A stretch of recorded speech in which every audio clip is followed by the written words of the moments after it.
so that if you do have a contact, they pull in the artillery, and unfortunately, they pull it into your position. And if you get a couple of your men killed, that's sorry. They pull it, they don't pull back. You've got only one way to get out of a situation like that. Massive firepower, and you've got to take some casualty. Were there times where, I guess, rules of engagement kind of went out the window out in the field? Yep. Yep. Survival of the fittest. Yeah. Yeah. No, quite. You just kill or be killed. Yes. No, you never. No man is exactly the same when you come back. Don't get me wrong. There's some fine people in this world.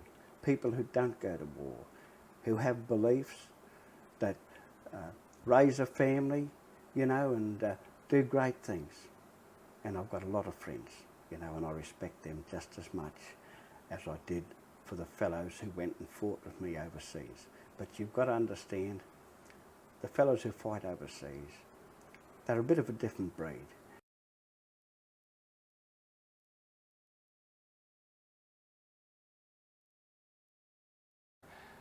Okay, Barry, we'll make a start.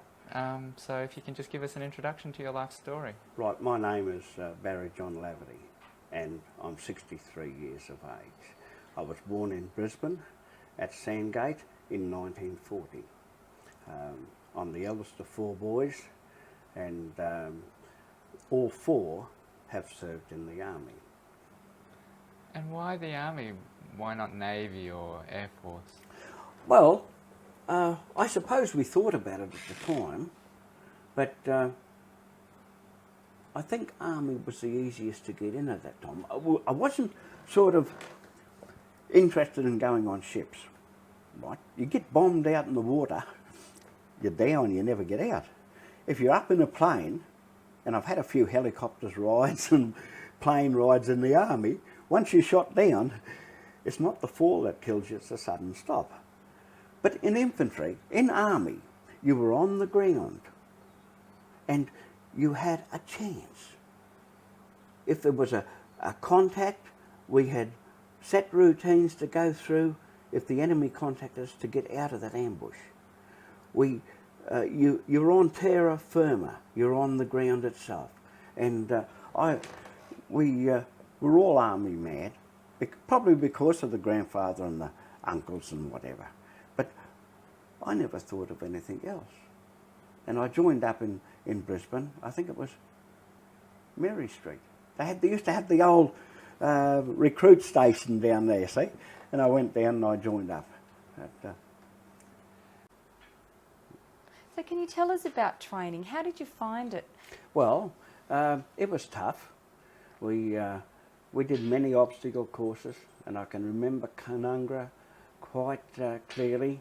We did a few training sessions up there.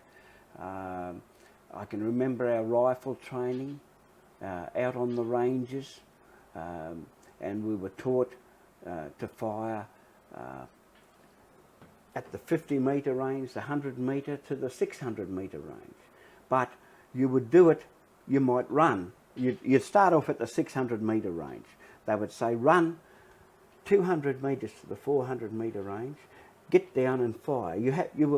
They tested you under pressure to your physical capacity, and you might be tired after running that couple of 100 metres with full pack on or webbing or whatever, but you had to fire at a target, and they teach you how to breathe before. When you fire a rifle, you aim it onto a target and you just hold your breath a fraction, take up the trigger, and you do it within a split second. But they train you to do this to make sure that you're accurate with the rifle. And with the machine gun, it was a Bren gun when I took it on, and it went to the M60 later on, we used to carry that down, and you'd fire it 3 rounds at a burst. You could fire it, it's a magazine of about 30 rounds. You could fire them all off at once, but they would teach you to be trigger alert, I call it, so that you would fire 3 bullets at a time, and you would get them in a circle of about an inch over 300 metres or whatever at a target. They taught you accuracy. discipline took every part of your life, whether it was training with weapons, whether you were in the mess, whether you're on guard duty, whether you were doing anything, whether you're out on an obstacle course or whatever. Discipline was always there. They taught you that to save you, to save your life. If a situation ever arose, and it did arise, and it made you or broke you. I've seen men that didn't make it. Their training and that was too heavy. And it's hard. It's terribly hard. There were times that I was physically exhausted. We used to go on a 20-mile forced march. And they said, when you're exhausted, you've only used 1/10 of your energy. You've got 9/10 of your energy. Get onto it and keep going. And it would be a forced march. I've come back from a march and I've seen other men, they pulled off their boots and blisters had formed and they'd broken. And there's blood and whatever through their socks and that. And this was training. But they hardened you into probably one of the finest fighting forces in the world.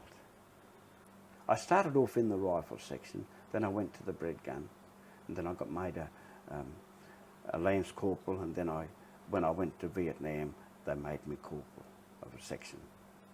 So how long were you in Malaya before you were sent to Borneo?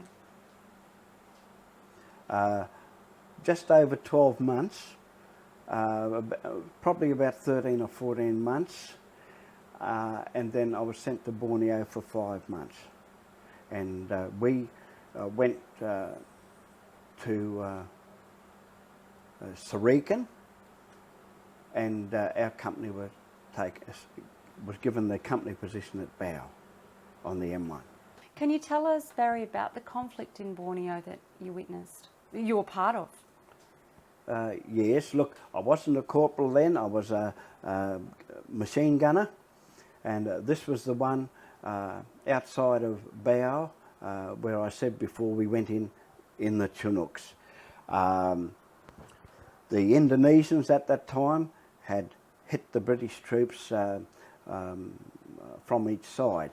Now we went in there, we quickly took over the situation and they pulled out the British troops. We did a search of the area. This is day. We didn't stay in that one area. You'd keep a company at base in daytime, send out the other 2 companies to patrol and destroy enemy. You would come across camps. We had a couple of contacts out there with the Indonesians. What they would normally do, fire a few shots. When you opened up back at them, they would run. Like a terrorist activity. They wouldn't stay and fight. They would just hit and go, and all you'd do was follow up all the time.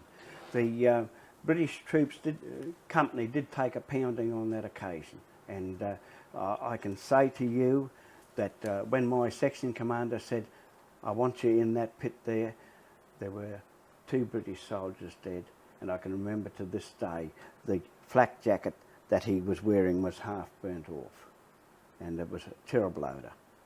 Death has a terrible odour. You never get it out, you know if a person has died.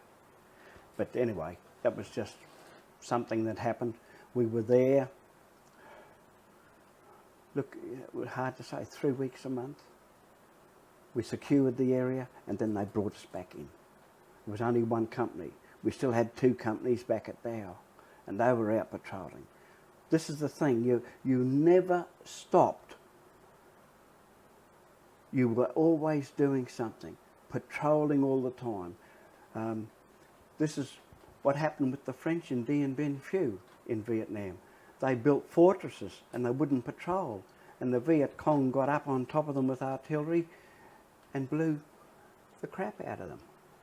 You've got to control your area. Make sure you never let enemy into a 3-mile, 5-mile, 10-mile area. And you've got artillery that is firing day and night into given positions. And if you're out on patrol, you have artillery pieces covering your advance, so that if you do have a contact, they pull in the artillery, and unfortunately they pull it into your position, and if you get a couple of your men killed, that's sorry. They pull it, they don't pull back. You've got only one way to get out of a situation like that. Massive firepower, and you've got to take some casualty. But the artillery, they were great. Tremendously accurate. The New Zealand's and the Australian, tremendous, pinpointed accuracy, you know. I lost a... I lost a good friend out there. He was awarded the military medal the week before. He was a warrant officer, and they went out on patrol the next day. Kirby was his name. He was a big, I remember Jack Kirby at Inogra, and he had to give a lecture. Well, he was one of the most natural lecturers in the world. Happy-go-Larry, but he got his message across. And he got killed in Vietnam. But before he died, he was awarded the military medal. But how he died, he was out on a patrol, and they called in artillery fire. And unfortunately, it hit the company headquarters, and he was killed. I know I was in Vietnam, but I know that his wife had a military funeral, but no one to go to it or anything like that. He was a warrant officer, company sergeant major. He was a wonderful bloke, about 20 stone. I can remember him in Australia when we went on operations for 6 weeks, and we walked over 100 miles, and we were coming up this road, you know, exhausted. And Jack was a big fella, about 20 stone, as I say, and he was laying on the ground, perspiration pouring out of him, and he was saying, I'm dying. You know? But he got up and he did it. You have these funny moments. Like, I can remember, little things jog your memory. We were in Borneo, and we had a big 6-footer that was Bren Gunner as well. And it rains every day, and outside our base camp was a big hill. We used to call them Yarmas.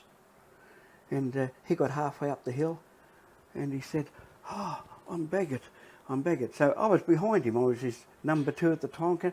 I picked up the Bren gun, and I carried it up to the top, and I took his pack as well as my own weapon and packs, and I just gritted my teeth and got up and left it at the top of the hill for him. But blokes would do this for you. They would help each other. If you had trouble, there was someone there. And when we did groups, we set up camp of a night time, especially in the jungle in Malaya and Thailand and that.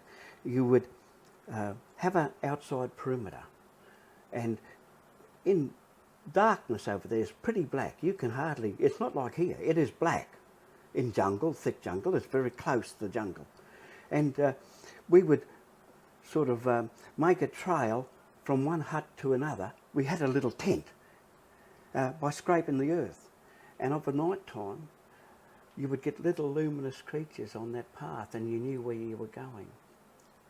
But I can tell you that some people, one fellow I know went out for a call of nature one night, and it was dark, and he got lost. And he was calling out because he got frightened. He said, where are you? No one would answer him because it might have been the enemy. You brought him in the next morning. He had to lie out there all night because if he went in, most probably the Bren gunner or someone would shoot him. That's how serious it was. You didn't know who was the enemy. You didn't take the chance. You just, if you got outside a perimeter of a night time, after you had closed, everyone had closed up, you know, after they did their patrols, they would put out the pickets, the Bren gun, and usually it was at the Bren gun, and you closed up shop for the night. And you changed alternately through the night, 2 men on duty all the time. So was Borneo very different to Malaya in the sense that in Malaya you could turn on and off? Yep. And in Borneo you were on the whole time. That's right. And yes. that was kind of like a precursor to Yes. Vietnam when That's you were on all the time That's again. right. Yes, you were being conditioned. Of course, Borneo you're on all the time. At least with Malaya, you had time to take it easy and relax, even though you had your patrols and that. Okay, Barry, there's a few questions that I gathered behind the camera about Malaya, which Right. I'd still like to get into if we could. All right. I was just wondering if how your training held you up actually out in the field in Malaya, or whether there were things that you sort of picked up along the way. Well, no. Our initial training through our corps and infantry training was good. It's different sort of tactics when you're over in Malaya.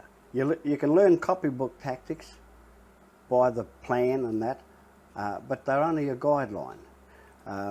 They did hold us in good stead for Malaya, but you work at home in company strengths. When you work in Malaya or Borneo or Vietnam, you work in battalion and task force strengths, which is 3 battalions. They're much more involved. But it does hold you in good stead. Your tactics are still the same. You work individually, and you are given a particular duty to carry out each and every day, or a duty that might take you a week to fix up, you know. But no, it did hold us in good stead. What were some of the tactics that the terrorists were using that you had to combat? Well, most of them are hit and run. They might put up an ambush if they've got superior forces, like they tried with Long Tan. But generally, it's 2 or 3 men which will hit you hard and pull back. You've got to go through a procedure of going over the ground and checking to make sure that there's no more enemy. You don't know until you've sort of gone and checked out the area. But if a machine gun starts off, you know that there's a group of men. If there's rifle shots, it could be 1 or 2, it could be a sniper or whatever. But we've had in Malaya there, we were just going across the paddy fields. They're big open fields, you know, and the paddy buns are about 2 foot high, and you walk up to your ankles and a little bit higher sometimes through paddy buns.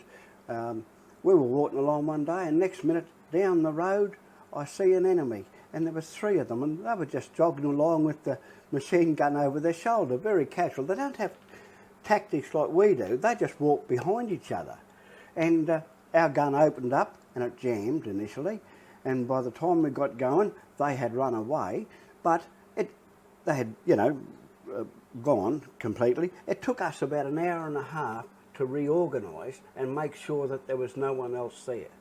Just because you've had an initial contact, you know, you just don't go on willy-nilly. You clear the area and you make sure that there's no more enemy there. You know, that's basically it. What and when they hit you, as you're saying, is it mainly with machine gun fire, or are there other tactics that they use, or other weapons? Yes. Look, they can set up a little jumping mine. In Borneo, we used to go along a path up to the top of the crest to just make it was on the border, make sure no enemy were there. Well, we were going along this path for maybe 2 weeks, 3 weeks, or whatever. And on this path there was a trunk of a tree in a Y shape, and we just walk along over the tree itself. Well, this time it turned out one of the men stepped in between, and a jumping mine, he stepped on a jumping mine, it jumped up around about 4 or 5 feet and splattered him all around the rubber trees. It took us a couple of food bags to sort of get his remains out of there and whatever, but he was the only one killed at that time, and it was documented in Borneo. But what we did then was sent a section up that night, which was again my section, You worked in section strength for an ambush in case the enemy came up to see what the noise was, the commotion was. But they didn't come. And that night, I can remember, it was misty rain all night, and we just sort of laid there either side of the track waiting, and we pulled out again just before daylight, so no one would know that we're there. This might sound a bit like a gruesome question, but Yeah. I don't mean it to be. But Yeah. you mentioned that the guy splattered with the Yeah, jumping mine. there's bits and pieces of him. We how- carried it in 2 food bags. We took up portions of his body, and do you know, for weeks after, skin and flesh was embedded in the trees from the when the explosion went off, and do you know you could smell that stench of human flesh for weeks after. It was there. He was there.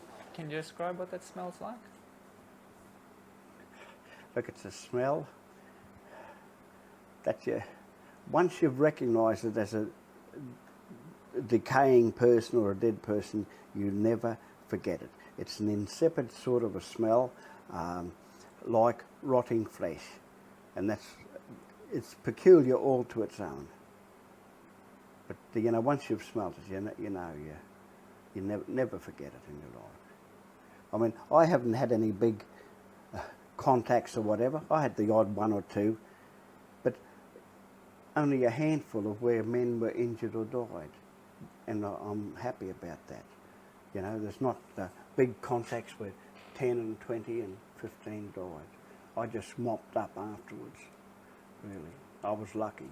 I had a few bullets whipped past my head, so I knew we were coming in one day, and it was just one fellow. He fired a few shots, and I just turned the section in open file, and we went straight through. We turned back. We were coming out, back into camp, and he fired, and I could hear the bullets. Whipped the trees near me. Whether he was aiming at me or not, I don't know. He was aiming at someone. I had the compass and protractor. They aim mainly for the man who's got the compass and protractor, who is head of the section. All I did was wheel the section around. We were coming back in company strengths, and the rest of the sections were behind me, the same as with platoon headquarters. I just wheeled the section and extended along it, and we went straight through. And by that time, the person involved had gone. He'd got up and gone. But we had to clear that area out, and it probably took another hour. We were probably about 15 minutes from base camp or something. But, you have to make sure that you patrol an area where you've had a contact and make sure that there's no enemy left. Make sure the area is clear. Always. This is why you have patrols in the morning and in the night at base camps and all these sorts of things. Even if you're out on patrol and you set up as a company, as a platoon, I should say, you will still have a clearing patrol. Morning and night, a section goes out, and the whole platoon or company stands to while that goes on. And they might be out for 15 or 20 minutes or so, and you stand to for about half an hour or so. Half an hour before dark and half an hour after. So. Can you actually describe, this is a bit of an obvious question, but for the archive it's really good. Can you actually describe specifically what standing to and standing down is in a platoon like that? All right. When you go into a platoon area for the night, each section is designated an arc of fire, and you usually have your T maybe 500 or 600 metres from the area that you're going to go in for the night, and you move in under cover of darkness, and the whole platoon, whether it's 30 men or 100 men, will stand to until it becomes dark, and then an order will be given to stand down, and then your night pickets take over. The rest of the platoon go about their normal duties, whether to O groups, cleaning weapons and whatever. The next morning, at daybreak, or just before daybreak, the whole platoon or company is called to stand to. And you sit out and wait, because enemy will attack first light or last light. that's when they mostly will come to surprise you. Or they'll try and surprise you in the middle of the night. That's why you have pickets out on arcs of fire and all this sort of thing. But, you know, it's just a general stand to of the men, of all the company for that half hour, morning and night. And then, as I said, you pickets, you patrol. When you stand to, there will be a patrol that'll go out and clear the area in front of you. You may even put out a claymore mine out on your arc of fire in case anyone comes in. You put out trip flares in your area. If anyone's going to hit a trip flare, you've got them in your sights. You put out all these sorts of things. It's, to the uninitiated, it seems strange, but you know, it's not. You protect yourself as much as you possibly can. And, you know, even when you're at a company base and you clear the area in front of you, you have mines out, flares out all the time, and you have your the way to go in and the way to go out. And sometimes that has been known that the enemy have come in and turned the claymore mines up. So cheeky they were to face you. Now a claymore mine, I don't know, is full of ball bearings and whatever, and it goes up and out, and it just cuts you to pieces. It's an American mine. It's about 1.5 inches thick, curved to about 12 inches, and it's probably about 5 or 6 inches in width. But to the uninitiated, it sometimes seems funny, but you know, to the army bloke, to most people, they'll understand it. And with the fellow that got hit by the mine that you brought back in 2 body bags, what's the, I mean, obviously there was not much left of him at all. Right. So what's the rationale behind bringing 2 body bags, you know, 2 lunch bring bags? his backpack. What happened? We changed our policy because we had a platoon that got hit outside, and a few of them were killed, and they brought them back into the company camp. There was a lot of nightmares and cries and screams from the boys that night. They were very upset. Because of the remains that were there? No, because of their fellows that got hit, killed, and because of the pressure that the thing that they went under. And after that, if you got hit out on a patrol, you would stay there. You wouldn't come back to base. They would leave you alone. They changed policies on it.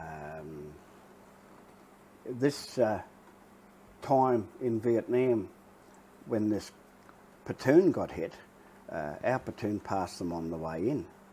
They were going out, and is our custom, as one patrol finishes, another starts. And we just gave a little bit of a wave as we passed. And apparently they had an O group out in the middle of a rice field, and I'm sure it was a banana plantation around it. And they had the O group on the side there, and from the horseshoe, which was a range of mountains several hundred metres away, they hit with a rocket launcher. And there was about 5 killed. And when we just got back to the platoon, this is how it happened. We passed, they went out, we got back to the platoon, we were cleaning up our gear, and you heard the whoomp, whoomp, whoomp. As tree bursts, the attack came in. And next minute the APCs were there, and they said, does anyone know where such and such a platoon is? And I said, yes, because I passed them. I just threw on my web belt, grabbed an SLR at that time, and took them down. Now, we had to walk in for about 100 feet or so, but I took them down to approximately, I knew the area, being a section commander, I'd been through it quite a bit.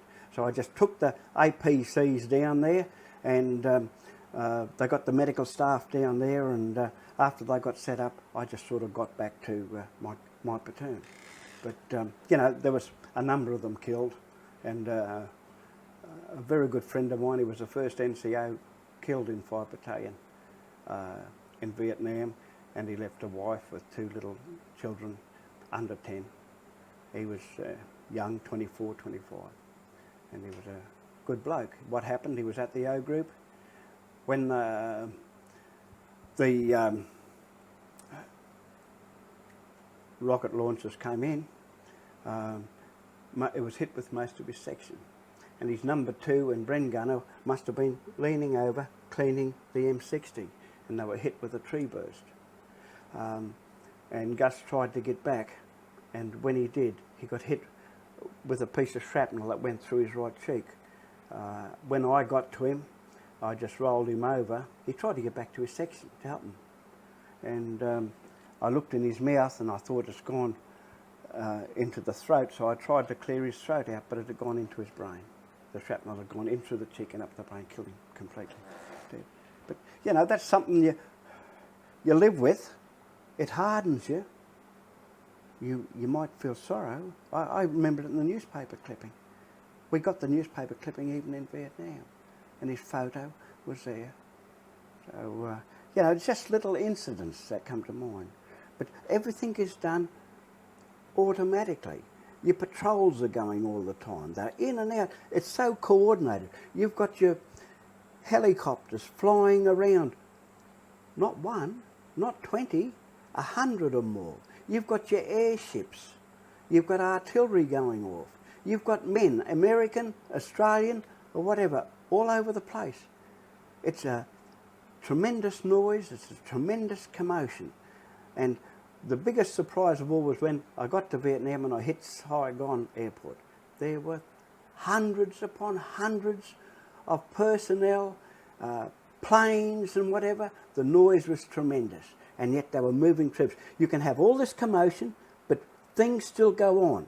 And, you know, it may seem to you funny that you can pass, one platoon going out can pass another, can wave to a bloke, and 10 or 15 minutes later, you go about your business at base camp because you just come out of a patrol and you hear the whoomp, whoomp, whoomp.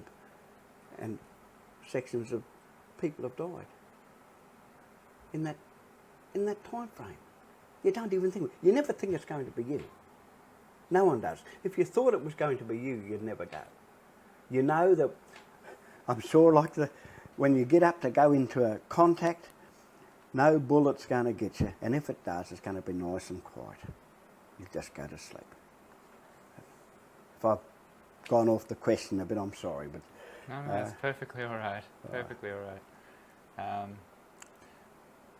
mean, we'll do want to go through a lot of detail of Vietnam a bit later on, but I'm sorry I keep referring back to it because that was the most I had contact with. Oh, no, absolutely. And in Borneo I had a lot of contact. And then I had 2 years in Malaya. Yeah. You know, in Australia we were continually on training and on exercises. We did lots of exercise, 6 weeks exercises. Yes. All over the place. Yeah. I've had it in snow and I've had it in heat. You know, and we've got through it. So, you mentioned to Chris just before that you did a lot of exercises when you came back to Australia. Yep. How long was it until you knew that you would be heading off to Vietnam? Look, within a month I got posted to the 5 Battalion from here, and we just got the word 5 battalions the next one to go to Vietnam, and 16 weeks later we were in Vietnam. You went into Vietnam in 1965? End of 65. I think I had about 4 or 5 months at home. I'm trying to think. I think it was just before Christmas. I think it was the November of the year. And what were your first impressions of Vietnam? Well, when I climbed into Saigon out of the Boeing, my eyes were about as big as saucers. You think you're in Malaya and Borneo you're in a war, but wait till you see what they had over there. It was tremendous. Hundreds of planes taken off and landing and people everywhere and noise. It was an eye-opener. And I was 25, 24, 25. It was an eye-opener. But they shift you away from there. You just go into another gunship or whatever, and they shift you out to Phuong Tao? I'm not right. I forget names. To the base camp. We stayed there to acclimatise for a few days, maybe a week. I can't remember now. And then they pushed the whole battalion they decided that Nui Dat was going to be our headquarters. We had to hold and clear Nui Dat. And for the first, I don't know, 10 to 12 weeks or more, all we did was patrol. All we did was patrol, clean the whole area up, and then we set up camp there. The artillery came in.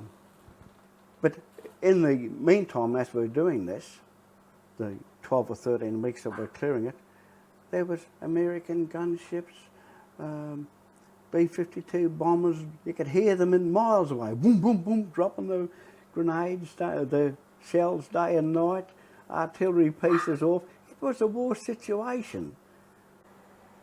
So tell us about Nui Dat. It was your order to clear the compound, was it? What was the it? area around Nui Dat, and Nui Dat was a little mountain in the middle of a whole lot of paddy fields.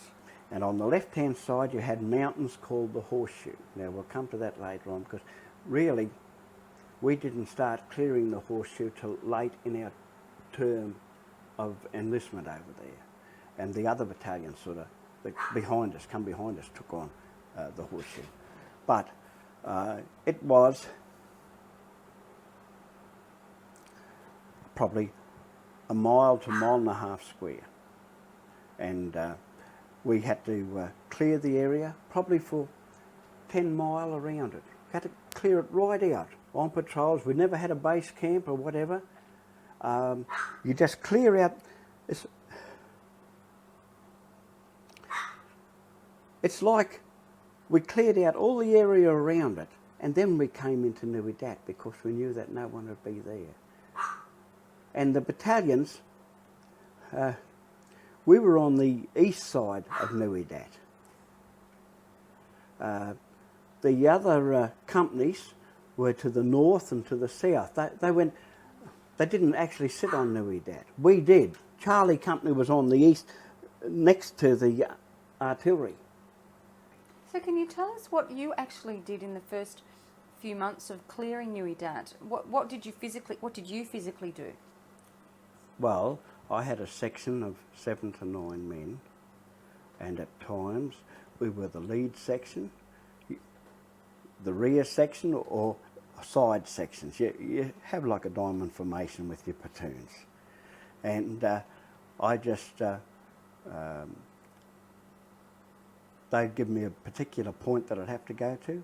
I'd have a compass and a protractor, and I would direct my forward scouts in that area. I would have a map of the area as best as we could ascertain, and I would take my section, relay every half hour back to the company commander or platoon commander by wireless and that, and they would communicate with me as they wanted. I would communicate with my section by signals. I'd either pull them in, or if I wanted them to extend a little bit, I'd tell them by hand signals. I'd move out, say that means extending your arms outward means to open up a little bit. Or if I wanted you to close up like this, if I wanted you to go either side of a track, different men alternate, you'd use your hand signals that. But no, I just looked after my men, cleared the area, just controlled my little section. So can you tell us what it would be like, for instance, if you were out on a patrol and you came across a village, and that village was in that 10-mile parameter around Nui Dat that had to be cleared? How would you go in to the village? Right. Well, there was one particular operation where we were going to go out and check out a village. Now, it was planned a few days beforehand, and they sent out a reconnaissance patrol of a platoon overnight to check the area. They then came back and got the company, and overnight we marched in darkness. And that section commander that went out to do the reconnaissance led us all the way in, and it was between 1 and 2 miles in complete darkness. They could find their way, we could find our way around in darkness because they were so well reconnaissance. And we surrounded that village, at nightfall. They never knew we were there. Complete the village. And that morning we went in and cleared it. There was tunnels in it. There was weapons in it. There was suspected Viet Cong there. And even the women, they have Viet Cong women as well, you know. You don't know, you know, male and female fight together over there, not like here. You know, you take them, pass them down for interrogation and whatever. If they had any tunnels, you would destroy them. How would you destroy them? Leave it to our, destroy what you could, and the others they would put a little charge in it and sort of block it up for them. But they would come and open it again. They would have it under beds, an opening up. You'd go into their hut is about, say, 10 foot square, and their bed is like a bamboo slatting with a bit of carpet on it, or cloth. You'd lift up underneath, and that's where they'd have the tunnel traps under the beds. And you'd go down, you'd have special men that would go down to do it. And, you know, you would clear out what you could. You would go right through the village. Each section, each company would have a particular area within that village to go through. And you treated it as a war game. There was no mucking around. Anyone there, hands up, move out, turn, stand there, don't move. You know, the children would stay there. You would put them right out of their homes. No sympathy, no nothing. You were there to do a job. There were enemy around. They were killing people. They were killing their own people. You didn't muck around, I'm sorry. You just had to be ruthless. And I suppose people get hurt. And I'm sure there's been accidents happen over there with civilians and whatever that, you know, sorry to say, unforgettable. But yeah, it's a part of war. It's a part of war. What was your briefing, Barry, let's say the night before you went into the village? Did they say, okay, now this section is going to be doing the rice fields, this section is going to be doing the huts? Yeah. Is that how it worked? Yeah, normally what had happened, you'd go to an O group with the platoon commander, and he would say, look, 5, 6 and 7 platoon are going in. We're going to surround this village, and we're going to search and destroy within it. Now, Barry, look, your section, 7 section, will lead in, and you will go to the furthermost, to the northern bounds of the village. You will surround the village, and then 6th section will come behind you and do the check and destroy course. He said, then when they cleared that area, you will go to another area and clear that. It was very slow. It wasn't quick. You had to be careful. You had to be careful even in the jungle or in the villages there, where they might leave a little jumping mine, or you tread on them. They might have a little pansy pit. They put a block of wood with nails in it or whatever, and you put your foot into it, you can't get it out, then it goes through your ankles or whatever. They were out to kill you, don't get me wrong, but you understand, a person who's been injured is out of the picture anyway. It makes no difference whether you're killed or injured. You're not there fighting them. So that was their policy. That was the way their mind worked. But, you know, anything that, if we got a tunnel in one of the huts, we would always call it back. Always let the command know, the platoon commander knows.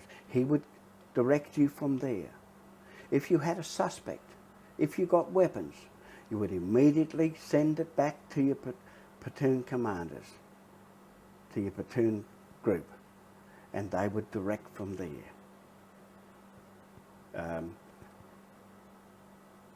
Not often, very rarely were you ever in a situation where you were out at a section strength. you always had platoon or company strengths in Vietnam, always moving around in company strengths. Even if you're going through the bush, it's 100 men, and they will have one platoon up the front, one at the rear. They will cover a big sweeping area. It's easy for me to say, I know what they're doing, but to sort of get it across sometimes is hard. But No, you know, I'm understanding it. I was just going to ask you, with that village that you went into, we was went in through a few villages, but that's one in particular. Oh, It was a okay. big village. Well, it was a big village. this big one that was Yeah. in the perimeter of Nui Yeah. Dat. Yep. What?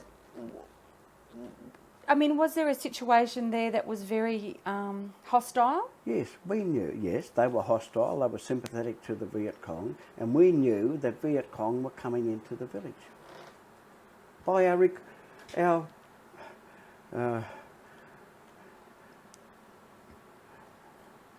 feedbacks and that, we knew that there was Viet Cong coming into that village, and we knew that it had to be cleared. It was a Viet Cong stronghold. So we went and we cleared it. Did people And- get hurt in that particular search and destroy? I'm sure, yes. Yes, they do. Did you see people get hurt? Yes. Can you tell us what happened? Well, I saw one young fella. He was only, I guess, 17 or 18, get shot. The bullet went in here, came out of his back the size of his fist, and we just buried him there. There was another Viet Cong tried to run for it. There was an older one, and he got shot as well.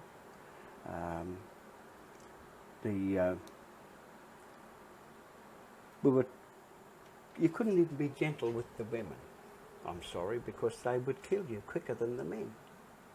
They were fanatics.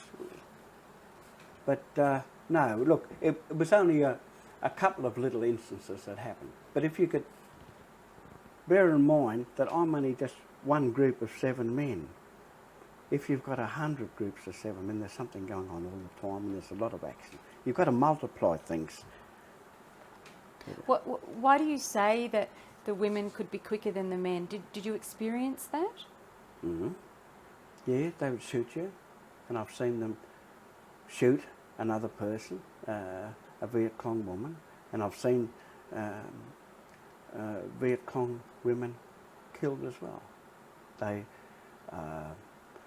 not a lot. It might have been just one instance that I've seen it, but there was no mercy shown either side. Is that the They would. were they if the would government talk- orders? Yeah. Protect yourself at all times. You're Man, underwater. female. Anything at all. Yeah, that was it. Otherwise, you could be killed. If they have a weapon in their hand, you shoot them. If they run, you call on them to halt, but you shoot them. And that's the way the cookie crumbles. Tell us about this incident when this VC woman was shot. It was on a patrol. They hit us with an ambush, 3 of them, and they opened up with the machine gun, and when we went through, we found that one of them that was shot was a woman. There was 3 that were killed. It was just an ambush, and they tried to run, but the machine gunner just opened up. It was across a paddy bun, and it was just a young girl. It's hard to distinguish her age, but around the 20-year-old mark or something. Was that common on behalf of the VC to actually do small ambushes like that? I think I would say that 90% of their contacts would be just strike, destroy, move. They would be just that's the jungle warfare that they were taught. We were out to sort of clear the area and hold it. They just came in, come around your perimeter at night, fire a couple of shots or whatever, get a patrol, have a sniper up a tree or whatever, and fire a few disturbing shots to hold you up. it takes time to clear an area once there's shots fired. You can't risk men's lives. You've got to go through and clear that jungle. And if I could say to you, impress upon you, that jungle was bushy. It's not like what you see here, Australian bush. It is tropical bush. And even in the rubber plantations and the banana plantations, they're all close, it's all close together. I can give you an instance that we used to go out on patrol from Nui and we'd come back the same way around this big tree. The big tree must have been 20 feet in circumference. And this day, the section that was come in, we used to walk around the right-hand side of it. And this time we're coming in, the platoon commander, a section commander for something said, we'll go around the left-hand side. And do you know, within 10 or 15 feet in the terrain, there was a cache of rice. Now, it would have been 10 foot high, 30 or 40 feet long, and about 20 feet in width, up off the ground. And you know, we were no more than 15 to 20 odd feet around, going around missing it. But this time we went the opposite way, and it had been, I don't know how long it had been sitting there. This was for the Viet Cong. That's how they got their food. So what we did, a lot came in and they just poisoned it. But it was humongous. It was as high as this roof in this house, as wide as this door here, and as up there. It was amazing. Terrain is tremendously thick. Jungle is tremendously thick. And you know, you've got to learn when you're in infantry, whether you're a forward scout or whatever, you've got to learn to peer through the leaves. That's an odd expression. You've got to look further than just in front of your nose. You can sense when something is going to happen. You know the terrain. You know if things are varied from one week to another. If there's any sort of movement in there, you know it. And you get like an intuition. And usually when they open up with the contact, they'll open up, if it's a single rifle, as I said, you could say it's 1 or 2 men. But if they open up with a machine gun, you know there's a number of men there. And if we were caught in an ambush, and I have never been caught in an ambush, what you do is just turn right or left and go into it. That's what our training is. If you're going along an open field or in through the bush, and you're hit on the right or left side with an ambush, there's not much chance of you getting out of it anyway. But with the Australians, they don't run away. You instinctively train to turn and open up with everything you've got and go right through that ambush. Some of you will get out. Some of you will get out. But that's the way you are trained, instinctively, to turn right or left and open up with everything and go through. It's second nature. You never lose it. That's perhaps why we're such good fighters. Yeah. But you know, with basic training and that, they teach you unarmed combat and all these sorts of things. You know, they give demonstrations at army camps and all this sort of thing for the people. You were taught all these things to protect yourself and to save life. What can you tell us about your experiences with the Americans in Vietnam? Well, we worked, even though we came under the American jurisdiction, we worked independently of the Americans. They had a task force commander, which was a brigadier, and I forget his name now. He certainly took commands from the Americans as to what the Australian troops were going to do, but we may have had American rations and munitions and all these sorts of things, and we used their, we had our own helicopters and that, own Australian. We were an independent unit to the Americans, but they're a great machine, a big machine, humongous, the American war machine. they can, greatest power in the world, you might say. It's amazing just what they had on the ground over in Vietnam. It's absolutely amazing. It's an eye-opener. What was your impression of them as soldiers as they were on the ground? Yeah, look, I thought they were a brave soldier. I thought they weren't up to us as far as tactics are concerned, because they walked one behind the other. Rifles up, rifles down. I think they're learning now, but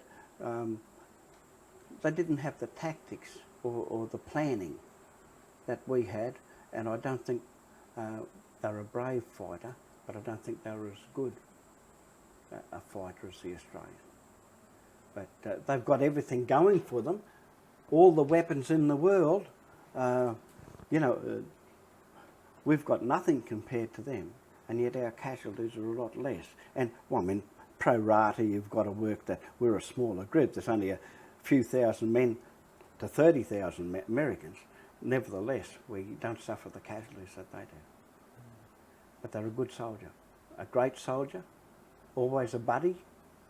You know, if I got 1 day's leave in Vietnam, and I did meet one Australian who said, "Come on, Aussie boy, come and have a drink with me." And I had a beer with him, and then I went back to our rest and recuperation centre, and then went out. But no, they're a pretty good bunch of blokes. Were there, sort of going back to some of the things you were talking with Heather about, were there times where, I guess, rules of engagement kind of went out the window out in the field? Yep.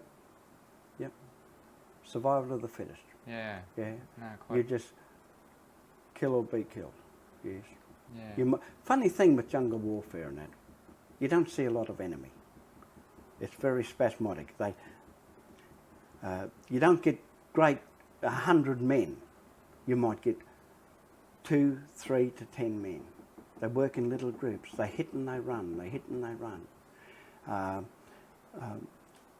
They pick their places where they're going to have a contact with you, and when they do initiate the contact, they're gone within a few seconds. If they stayed and fought, you'd get a good idea of where they are, but you don't get much warning. You've got to be very quick at picking them up, and generally they just hit and run. Yeah. So what were some of the events or circumstances where the rules were bent because you had to survive? Well, I suppose when I look back, I never saw one Australian mistreat any other soldier from any other country. They might have killed them in conflict, but they respected them as human beings, and we buried them. There was no torture or anything, or no bashing of any prisoners that I ever saw. They just took them back by helicopter, took them out, and whatever. But the conflicts themselves, the rules where they were broken is where unfortunately you had to kill a person. Or you might see a boy that's shot, he's about 17 or 18, and you think of what a waste of life. He mightn't be doing much, he might be just spying on you to see how many of you are there. And there was an instance where we went through a little village and we cleaned it up, and we pushed on for about half a mile, and the company sat down to have a lunch break. I put my sentry out, and I was just having a little bit of lunch when I heard the shot. I got out to him, and he'd hit a young fellow. Two fellows had come up from the village to see where we were. And what had happened, my little sentry, he got a kick in the backside of this. He was eating lunch. And the two fellows came up around the track. The first fellow seen my sentry, he stopped. The second fellow went into the back of the first Vietcong, and my fellow had enough sense to pick up the rifle like this and go bang and hit him through here, and he did a somersault. He was only about 17 or 18, and we buried him. I think that's a waste of life. He was probably not a Charlie. He was just maybe an innocent bystander, but you take them as enemy. So we just buried him and moved on.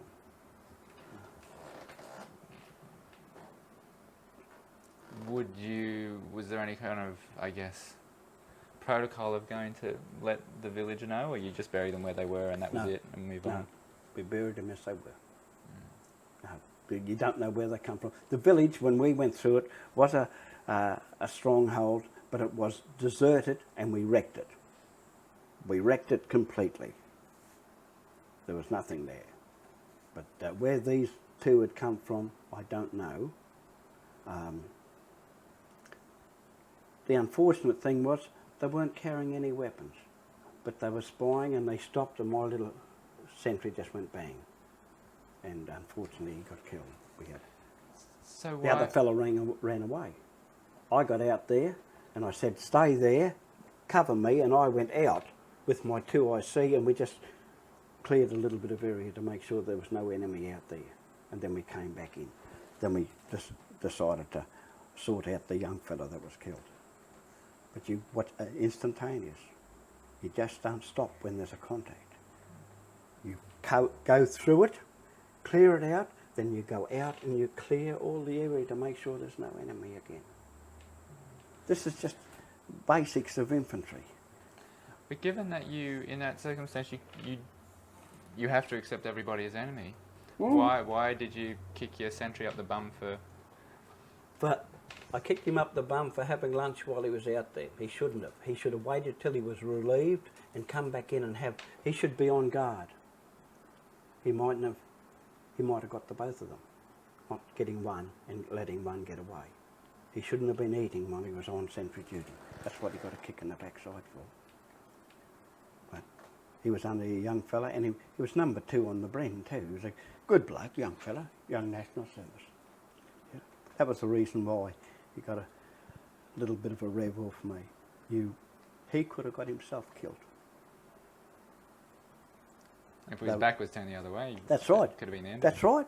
He could have got himself killed. They had machetes. They didn't have any rifles, but they had machetes. So, what do? Just a lapse. Because he was tired and because he thought he'd have a quick bite to eat, and he put his rifle down like that. He was lucky. Could have been the other way around. And how about kids? Were there any circumstances where you saw kids being used as? Look, I didn't see it with children, but I know that they have used children as shields. They have used children to bring in grenades or material for explosives and whatever. They have used children on bicycles to bring in what they call like a Bangalore torpedo, where it's a bamboo filled in both ends with an explosive in the centre. It will kill at short range.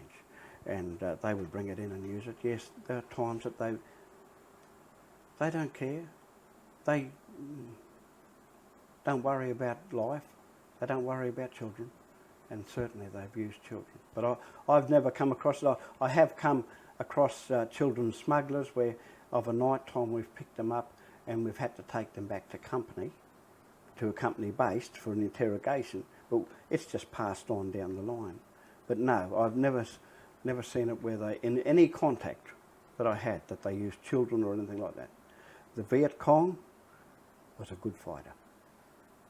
Whereas they'd use hit and run tactics, they were a good fighter. When they had to stand their ground and fight, they were a good fighter. And what was it about them that you would say would distinct them as a good fighter? I suppose similarly along the lines of the Australians, they were fighting for their country. They believed in a cause. And their tactics were different to ours, but they wouldn't give up. They would fight to the last man, and I have had experiences where I was told where they put in an attack and the Australians were shooting them, and they'd be carrying a machine gun, 2 or 3 of them. One would go down, shot, another man would come up and pick up that machine gun and carry it forward to get into position. They wouldn't back off in a fight. But that was in Nui Dat. That was at the Battle of Long Tan. I wasn't there. I can tell you about it. I was there, but I wasn't in I'll get to 6th that. Battalion. I'll get to that one in a minute. I wanted to ask also whether you, I guess, witnessed any of,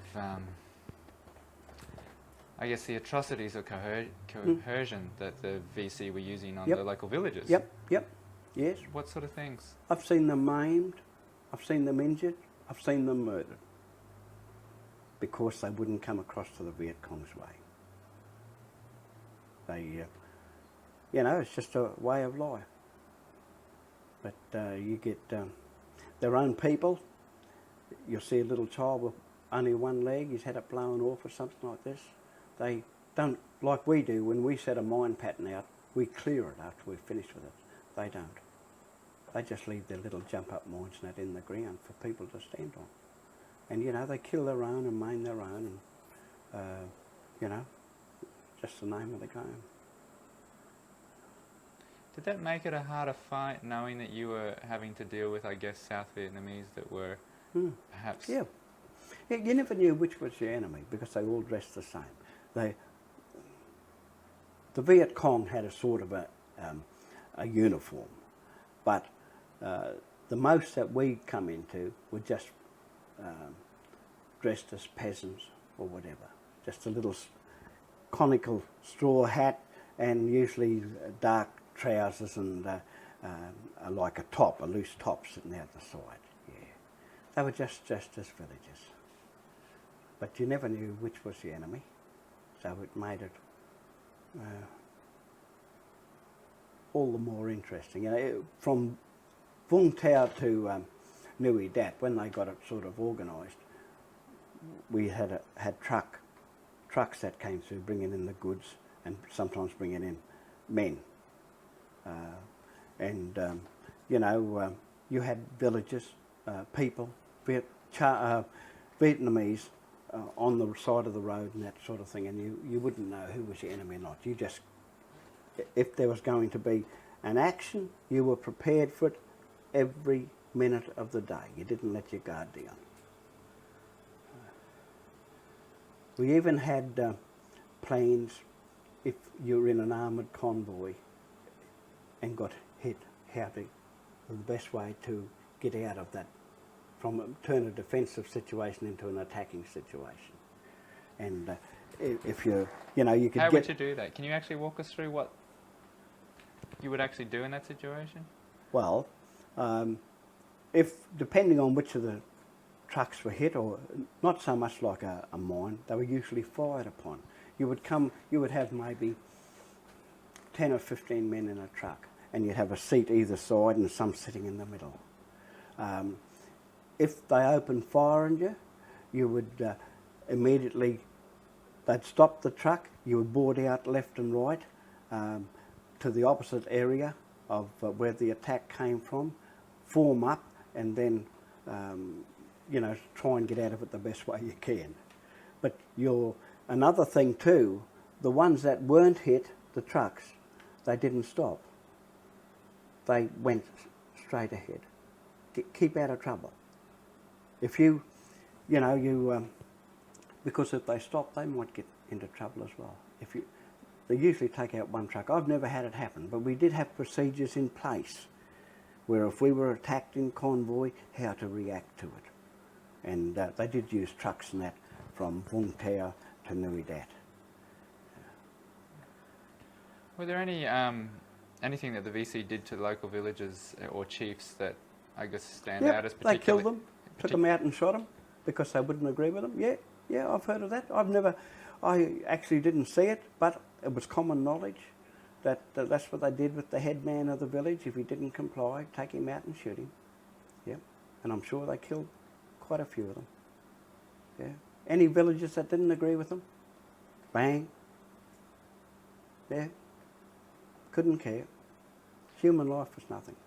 Was there, I mean, after having been there for a while, was there any kind of telltale signs that you could pick up in a local village to give you an idea that they were being forced? Yeah. Look, usually they would get word to you. Someone would get through to the forces, or, you know, we had our interpreters and all this sort of thing. I couldn't speak Vietnamese and that, but we did have our interpreters and that. And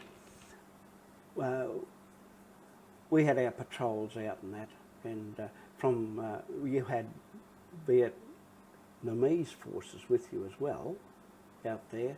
And that, by word of mouth, they would get back to you and say, look, this village is a stronghold. Tremendous communications. It's absolutely awestruck, the communications that they have. Yeah, what they know of the area. And I suppose to this day, they had their little spies and all these villages to report back, I'm sure. And I think to this day, they had Australian troops and American troops, something similar to SAS, out on little patrols, getting all the information they could, staying out of contact, just seeing everything and not being seen, and getting information back to the powers that way. I'm sure they did it. Yeah. You know, even in Thailand and that, we had a border. We didn't always, that you couldn't go into. We did go over that border on a few occasions, looking for a fight. Why was that? Oh, I suppose we were just blokes and we were out there patrolling, and you go over a little bit, might get a bit bored not going out day after day and nothing happening. But yeah, there were times we went over the border, and there were times we had to get a sick man back from the border, whether he was injured or whatever. You'd drag him half a mile or a mile and cut an LZ, get a helicopter into him. But sometimes too, whereas we're the greatest map readers in the world, you can make a mistake where you are. You know, it happens. But I can say to you that we have gone over into enemy territory when we shouldn't have. Yeah. Well, you know, I think you kind of, on reflection, you kind of accept that sort of stuff. Yeah, really. yeah, you do it. You were talking to me earlier about how good the Australians were at ambush. Mm-hmm. And I was just wondering if you could actually walk me through the detail of actually setting out and doing an ambush in terms of sights and sounds, what you'd hear and how you'd operate. Yeah. Well, you know, it would be an area that would be looked at probably a day before, maybe by the section commander or the platoon commander or whatever. You would look at your arcs of fire with your machine guns. You'd have 2 machine guns set up down the track. You would come in under cover of darkness again. Each man would be positioned on the left side or the right side of that ambush. You would put out your trip flares so that when the enemy come through, they would hit them. The trip flares, it would illuminate the area, and you could take them all out, or as many as you could. You just don't fire in darkness. You don't have your own men on both sides of the ambush because you're firing into them. You try and put you in the best possible situation you can. You might have trip flares put over the other side so that when they try to break out of the ambush, they will light up the trip flares and you can get them that way. But your machine guns, once the trip, it's set usually with a machine gun and a trip flare. And once that alights, you just open up. And, you know, you do have a couple of claymore mines that are set up at strategic places within the ambush. So you just press the button on that and it just goes boom. It's just a massive noise. It's like It's chaotic, you know. It's you instinctively react to do what you've got to do all the time in a given circumstances. But the noise, it's instinctive reaction. It is still nerve-wracking, and the old heart pumps afterwards and whatever. It physically affects you. In what way? Like during or after? No, you never get anything. It's funny to say, when you initiate something, it's just an instinctive reaction and you go through and you do it. It's only when you stop. It's like if you have a car accident. It's 5 or 10 minutes later the nerves settle in. But you know, it's, no, you don't worry about the time. So after, say, a successful ambush then, it's all noise and yeah, and then you pull out. Yeah. You go out. You don't count your dead or anything like this. You just pull out and you go away.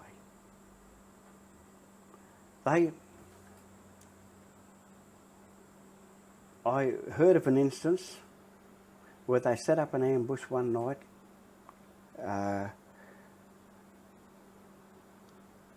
in Vietnam, and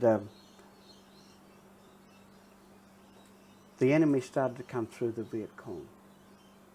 Now what they did was you count the men as they come through. I know that they stepped very closely to the machine gun, but they had counted over 100 Viet Cong. They didn't release the ambush. It was only a short 7-man section. But I can tell you, they were going into a village, but it was too big an operation for them to hold. And I can tell you with honest truth that there was over 100 Viet Cong. They were one behind each other going into this village. And they had set the ambush outside. One of the fellows were in the ambush. That's the reason that I knew it as a section commander, and that it gets back to you.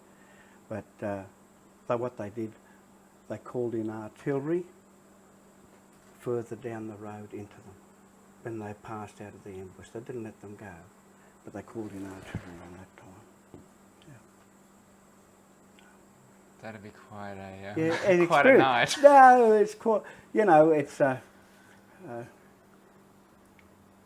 listen to artillery going off every night is something that takes time to get used to. But to understand what it's like to have an explosion close to you is entirely different. You never forget it. If I get a bad thunderstorm, I haven't for a number of years, but I've had it so bad, the thunder, it's frightened me so much I've sort of fallen to the floor in shock. It's that instant reaction, what's happening, it's that loud.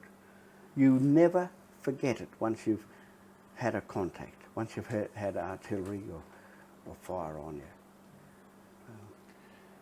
So after an ambush or a conflict like that, and the action's all over, and I guess the nerves. Yeah, what you do is you get back to your base camp and you debrief it. You go through an O group with your platoon commander. He goes back to his company commander. It's put back to battalion headquarters.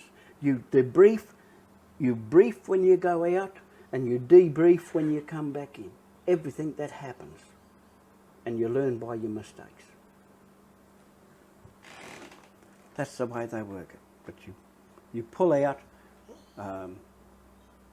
If there's no one around, you try and make sure that no one knows you're in the area. That's the secret, I think, of the Australian infantry in jungle warfare anyway. And does the, I guess the debrief actually help settle people's nerves? Yep, yes it does. Because what comes back from company headquarters comes back down to me. See, the thing is, what you've got to appreciate is they couldn't have an O group with 100 men around it. You're on active service footing.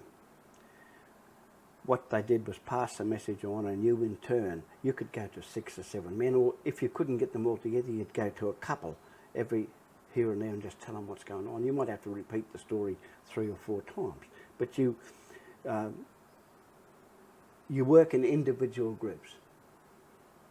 You have 3 or 4 groups within that group, but a section is the smallest group that you have. And they are split up into rifle groups, scout section, and your Bren gun group. And then that they, in turn, are made into a platoon, which is 3 sections. And that is made into a company, which is 3 platoons. And they're in radio contact all the time. And they get back to company headquarters, and that's the way it works, right? They keep you informed on what's going on. It's a system that is foolproof, I think. Can you tell us about any fellas that you were debriefing that you could tell were visibly affected by what they'd been through, that you had to keep an eye on? Or settle down in any way? Look, I can say within my section, as young as they were good men. They would never have broke under any condition. It never affected them. I think they would have had, it would have affected them more when they got some mail from home, because they were happy. Your home contact. And now and again you might get a little pack, a ration pack with a cake in it or biscuits or something from home. But as far as the job, their mind was on it, and you know, they if someone was injured, killed, whatever, you took it in your stride. And they took it in their stride. They took it in their stride. They knew they had to. You grow up pretty fast. Just want to go back to the ambush tactics for a second. Mm-hmm. So you've got a track that you're setting up an ambush on. Yeah, generally it's on a thoroughfare on a track. Yeah. I just wanted to get a picture of roughly where you'd position your men for the ambush in relation to your trip flares and claymores and things like that, just to... Right. Yeah. Right, well, as I said, you'd go on one side. Your machine guns would have the main arc of fire, the area that's mostly visible, and you would set up a trip flare out in front of them. Your rifle group would be to the one side, and well, there's only 7 or 9 men in it. Your other end would have a trip flare as well, and you would have possibly 1 or 2 claymores set up either ends or in the middle. And were the trip flares triggered by our guys or people on the track? No, the trip flares would be made by wire.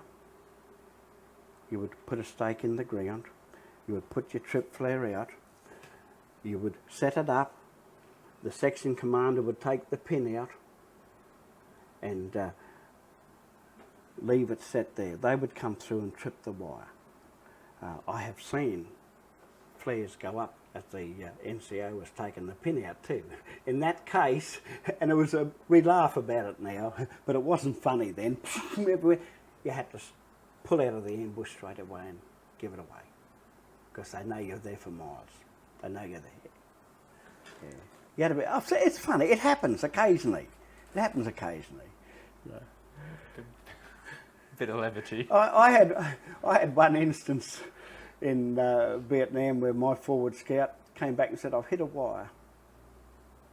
So, a section commander's job, I just signalled back that we've hit a wire. So I went out to him, and the wire was here. I said, "Don't move."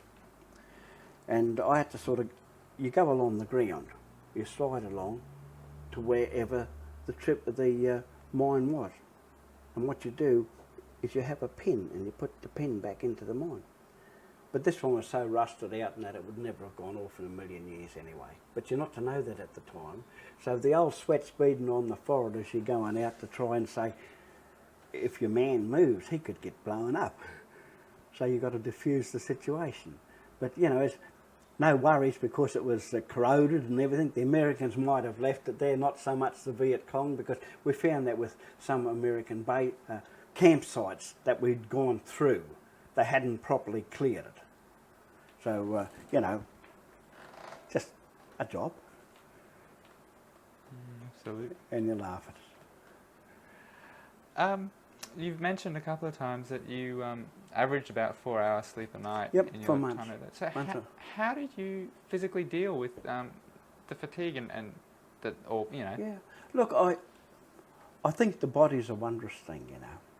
When you're in a situation, you can live on your nerves and your reserves for many, many months. It's after you relax that, you know, and you recuperate. But no, the human body is a wonderful thing. And under given circumstances, 4 hours sleep a night is enough. It's the pattern that you get used to. You know, you go for 12 or 14 hours a day, you're walking, patrolling, and you go to O groups and whatever. It's something you're used to. The body accepts. You know it's not for all your life. You know it's for just a short term. And it's something the body gets used to and you accept it. You don't get tired. You don't feel tired. Don't get me wrong. We can stop on the side of a track and they'll say, stop for 10 minutes. And you'll just fall down with your padding on, your webbing and whatever, with your rifle here, and you'd close your eyes, and you know you can doze for that 5 or 10 minutes. And that refreshes you. You get up and you go on again. But you know, you've got heat and rain and whatever to put up. You get used to that. The human body is a wondrous thing. As long as you're in that environment. Once you stop doing what you're doing and go to something else, then you settle back down and say, I look back down the track and I think, how the hell did I ever do it? How did I ever carry some of the loads that I've carried up hills and I've walked hundreds of miles. How did the body take it? And I was only about 9 stone, 9.5 stone. You just train for it, and your body is, well, I suppose just like a piece of steel. It's something you're used to, you mentally accept it, and the mind's a wonderful thing. All things are possible with the mind. Everything. You've got to have that positive thought too. Well, just on that, can you talk to us a little bit about, I guess, getting used to death and Yep. losing mates? I mean, Yeah, look, I didn't have many instances where I saw death. I suppose one instance is too much. But, you know, I had a few.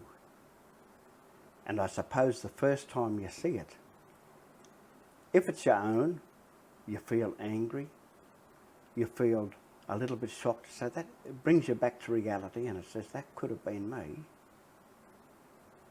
And when you see one of theirs dead,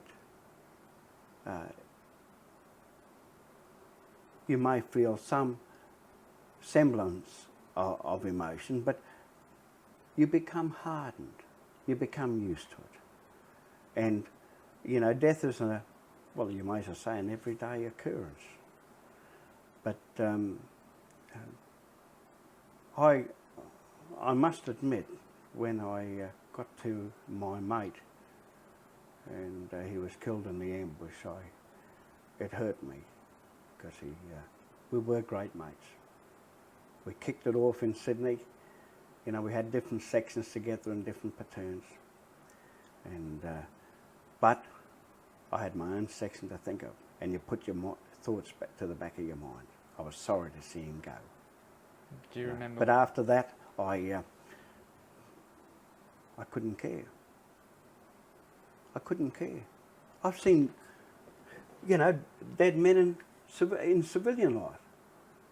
I was in the prisons for 14 years. I've seen men die naturally. It's only asleep. But you become hardened to it in war. In the inhumane things, the maimed children, the women that are killed inadvertently. Even to a good fighter like the Viet Cong that's killed, you've got to respect him as a fighter and fighting for a cause, the same as we're fighting for a cause. We believe we're right, they believe that they are right. You know, I know that we are right. We are. They are wrong, but you can't tell them that. You've just got to try and carry on the situation as you can.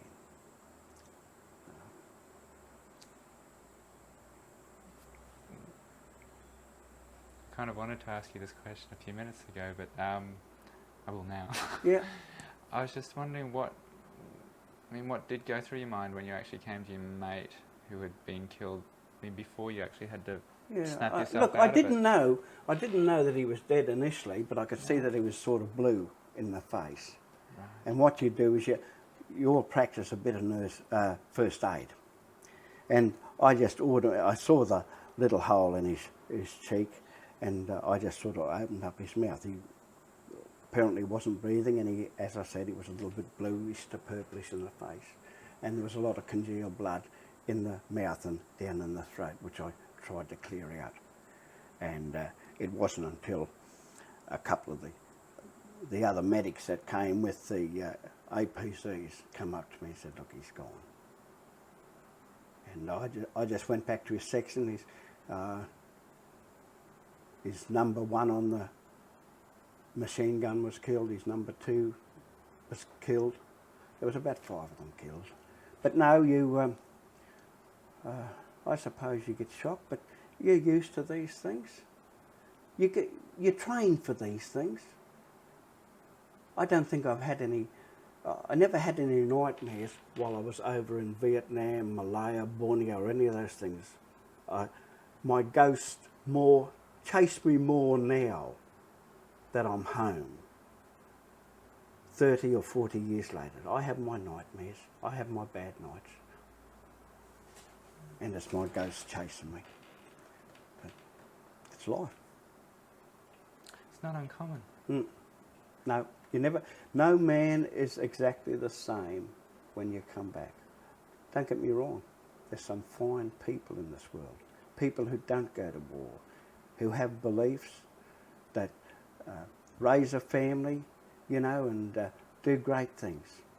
And I've got a lot of friends, and I respect them just as much as I did for the fellows who went and fought with me overseas. But you've got to understand, the fellows who fight overseas, they're a bit of a different breed. You've got to be a bit gung-ho, and you've got to be a bit of a,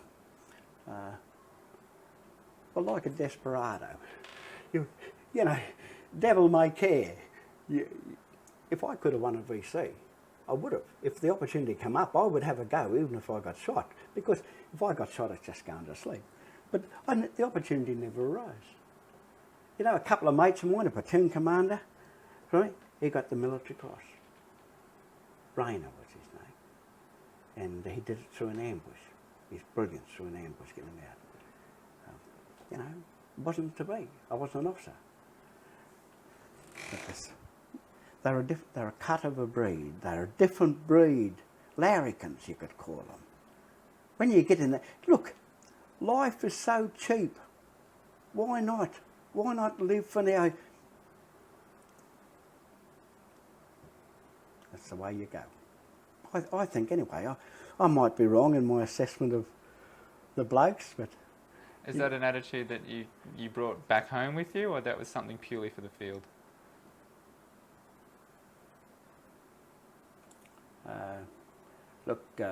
It was something that I had over there. I was a more outspoken, outgoing person when I was in the army as to what I am today. It has changed me. I am more reticent today. I have my friends and that, but I don't go out and cultivate people. I can live in my home and whatever. You become a little bit like a hermit.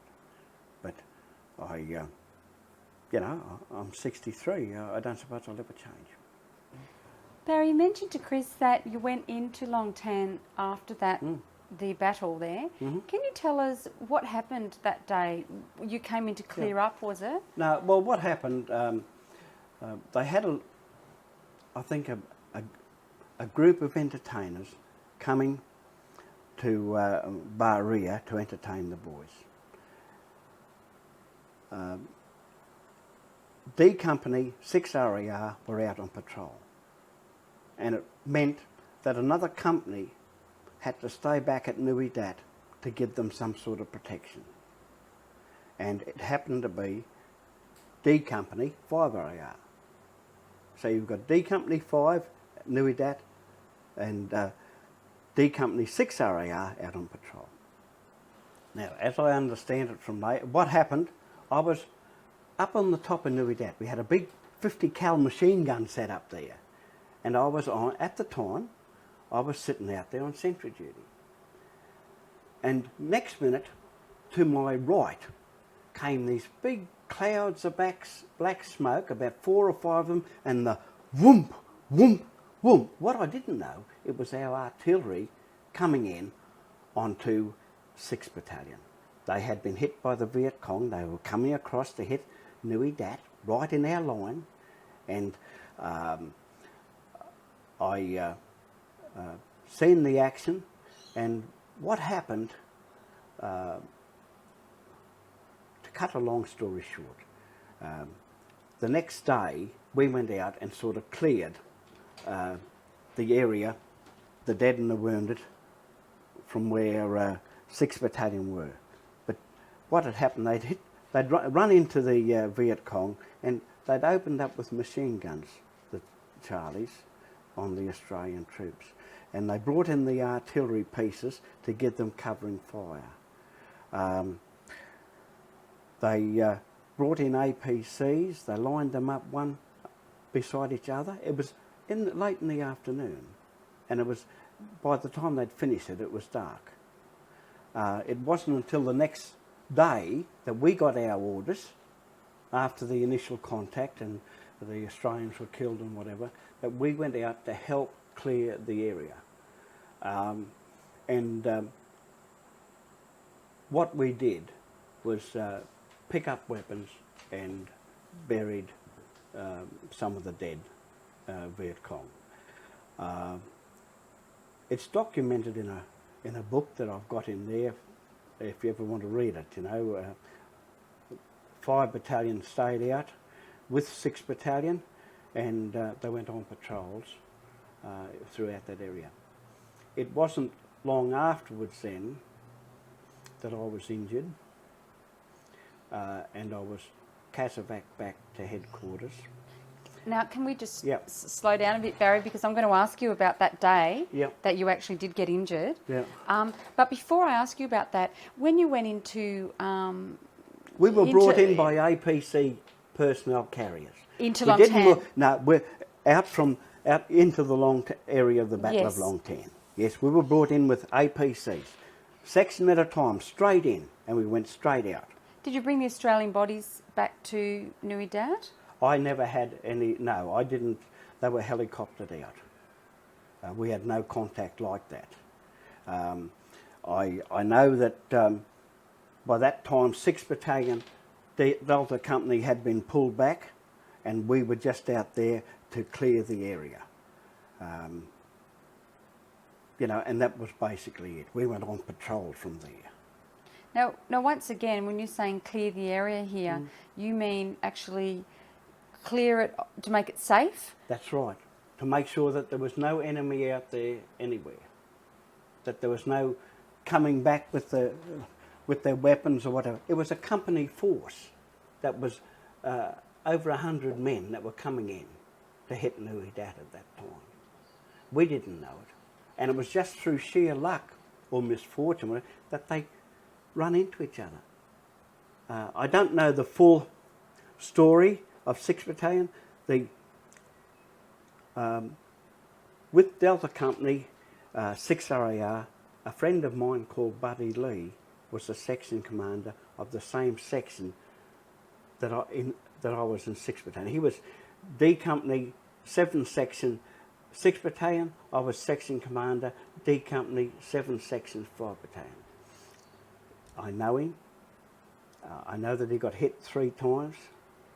I know he survived it, and we did come back on the plane together. But there was a few boys. I think there was pandemonium for a while. There was bullets, armour, everything going off all over the place. And regardless of how disciplined or whatever, there's got to be a little bit of panic. But they stuck to their guns and they held them. They killed a lot of Viet Cong. They did. They stuck to their guns. But if they hadn't have been stopped there, they could have overrun Nui Dat. I believe, anyway, because the others were down at the Little Patty, I think it was. Yeah, Little Patty. The concert. I'd heard that before, actually. Yeah. Ah. Yeah. They were there, and it was just one company left behind. All the other companies had gone in. But no, it was an experience that you didn't think about much at the time. I didn't know that it was long term. I knew it was an operation, and then we went out to sort of clean up. You don't get a lot of news about deaths or injuries out in the field. It's only when you come home. They keep it away from you. They keep it away. Like the first day we were in Vietnam, a national serviceman got killed, shot by another Australian soldier by an accident. That was the first day we were out clearing Nui Dat. I saw an enemy, bang, and he turned out to be a national serviceman. He was the first national serviceman to die on Nui Dat. I wonder what happened to that soldier. Nothing. Something he would live with for the rest of his life, but it was just an honest mistake. He wouldn't have done it. Wouldn't have meant to do it. No way in the world it would grieve you to do that. I feel sorry for him. I know what he would have gone through, but I know that, blokes just accepted it as one of those things that happen. It just happens. Well, this might seem like a macabre question, and I suppose it is. But I was wondering, when you buried the VC from the battle that occurred there, did you put them all together in one big grave, or were they individually? No, individual graves, and we tried to bury them deep enough so that the animals and that couldn't get to them. It wasn't a coffin or anything like that. You dug a hole and you put them in it, and that was it. Did they have identification? Not really, no. But, they were fighting for a cause and they were brave men. But, no, it's just one of those things. What did you do with their weapons? Sorry? They took all the weapons. You take them back to company headquarters or whatever. They were all piled together and you take them out, There would be weapons lying around. There would be bodies lying around. So you just pick them up. You just go through. Just a job. Just a job. You'd go through and do it. Wouldn't think anything more of it. Wouldn't cross your mind afterwards. You'd get on to the next job. The next day. You can't dwell on these things. Truly. It's just life. So tell us about what happened to you. How did you get hurt there in Vietnam? Well, we were on patrol, and we had a cluster of not grenades.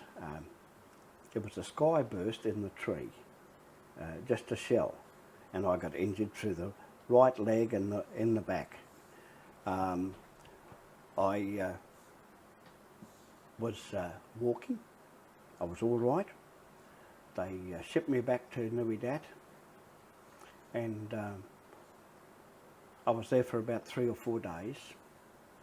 And they checked me over thoroughly, and they just said, all right, Barry, we're sending you home. And I said, I don't want to go home. He said, look, you're going to be a little while convalescing. Your nerves are shot completely. Even though I was unaware of it, I was living on my nerves. He said, you're injured. You've got, I had a germ in the bowel as well. So he said, you're going home.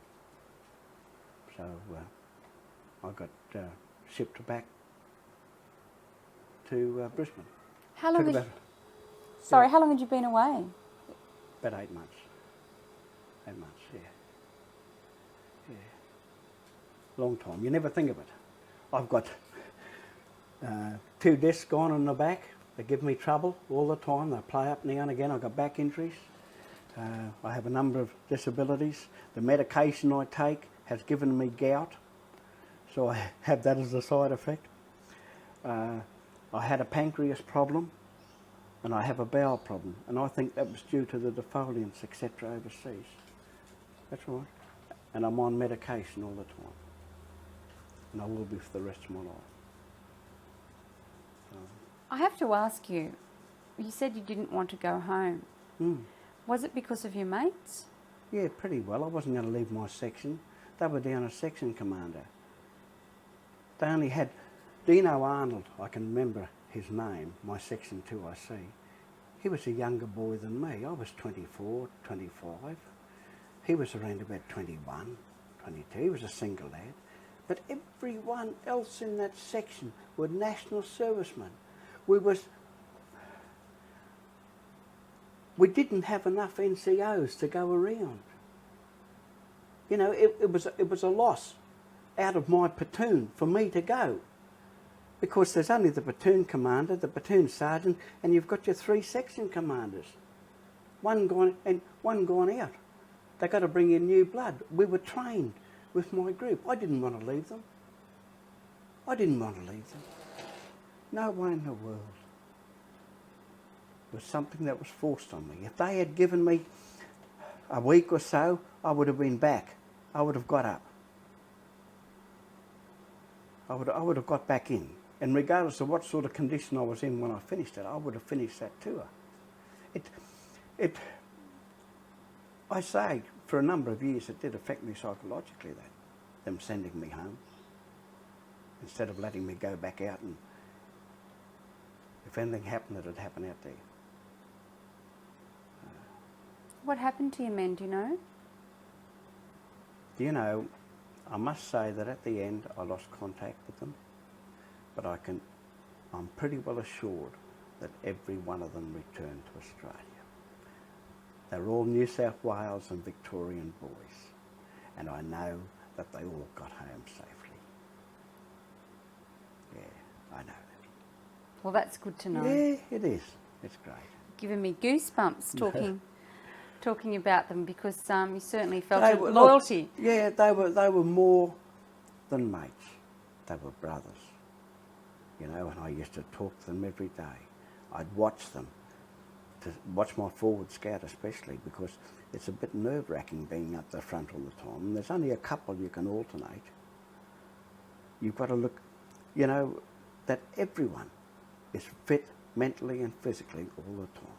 And every day, before I went to bed of a night, regardless if it was from an O group or whatever, whether it was pitch black, I would go to each and every one of the men in the section and say, how you going, mate?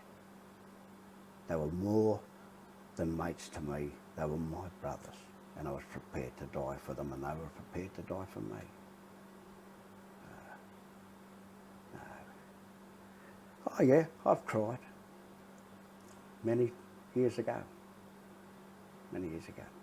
It's an experience that I think's made a better man of me, made me more mature, made me realise life more, just what life is, how precious living is. But I have no regrets now. I'm content. Even though I have, as I said to you before, I do have my little nightmares and that. I am literally content with myself. I'm at peace. It didn't worry me about the people in Australia not wanting us to go, having riots and all this sort of thing. I don't care what other people think. It's what I'm doing and what I think, what I know is right. And I believe that it was for a good cause, and I would do it again. If Johnny Howard said, Bazza, we want some old fellas to be a front line. I know you're going to get killed or something, but I want you to charge up that hill and take it. I'd give it a go. And I know my brothers would too. You know, when they started this Afghanistan thing, my brother, and he's 60, he rang me up and he said, you got your gear ready to go, Bazza, you right? Yeah, we were ready to go. So, speaking of your brother, how did you meet up with your brother in Vietnam? What happened there? Trevor was in a different battalion, and I saw him twice. He was a section commander, and I saw him, as I said, I saw him twice. But you get word through friends. A lot of people knew us, and they'd sort of pass word on, Trev's okay, or Bazza's okay, what's going on here? And you'd pass the messages from battalion to battalion. But I came home, he went to Vietnam after me, when they had the 3 battalions as task force, not when they had 5 and 6. They brought in, I forget the other battalion that they brought in, but they brought in 3, and he was there. And he did his full term and came home, but he was sick when he came home. And I still say to this day that cancer that he died of was the failings and whatever. But he was a young fella, and I know when they told him that he's not going to make it, he turned to his mother and he said, well, he said, I'm frightened, but if it's got to be the way, it's got to be the way. And they were trying to get him home to Australia. They had an earthquake or an earth tremor over in New Zealand. And to this day, they don't know how, when they came into his room, he had packed his gear ready to come home to Australia. And they said to him, look, Trevor, you're too ill to travel. And it was at that stage, I think, that he sort of gave up. He just laid back in the bed and just died peacefully a few days later. Chris and I are going to take a picture of you and your brother. That's Lionel. Yeah. Lionel. When we didn't have this set on tape about you guys being used for a Lucky Strike advertisement in America. Yeah. And they said, why don't you two just hang out in this photograph and have a cigarette? Yeah. So can you just tell us about that day a little bit, because we'll take a photo of that. Yes. Look, they had a few American advisors up there, and the news media came in for the Americans, not for the Australians, publicity and whatever. And we were sitting up there at in a company, just settled down for the day in the bush, and they wanted a couple of blokes to test their cigarettes, their Lucky Strike, because they were new then. And they said, we want a couple of smokers, and we said, if you've got brothers, that'll do us. And they said, all right, the Laverty brothers. So we just sat there then, Lionel and I. We were dirty and grubby, not washing for 6 weeks or showering or anything like that, shaving for 6 weeks. And I think they gave us a carton of Lucky Strikes or something at the time. But we just sort of, Lionel is lighting mine, and I got in there. It was nothing big, it was just something that they wanted us to do for the day, so we said, well, why not? We'll sit down. We didn't get anything for it or whatever, but we had the enjoyment, and I think the Lucky Strikes were passed around to all our mates, and they tried it. I wasn't really keen on them because I didn't have a filter. I smoked until I came back from Vietnam, and I stopped. I was getting bronchitis all the time, so I stopped, and I haven't smoked 40 years. And it's a habit that's, I think it's a bad habit, but one of those things. What about drinking? Was drinking a big part of being in the army? Yes. I used to go and have a drink, but I was never a great drinker. Don't get me wrong, there's been the time when I've been drunk, but drinking is a great part of time in the army. The boys love it. They drink it down. They swill it down. You know, there's some horrible stories about blokes getting back and things that have happened to them, you know.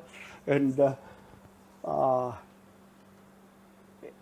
every day, every night, if they're not on duty, they're drinking. And if they're not drinking, they're chasing women.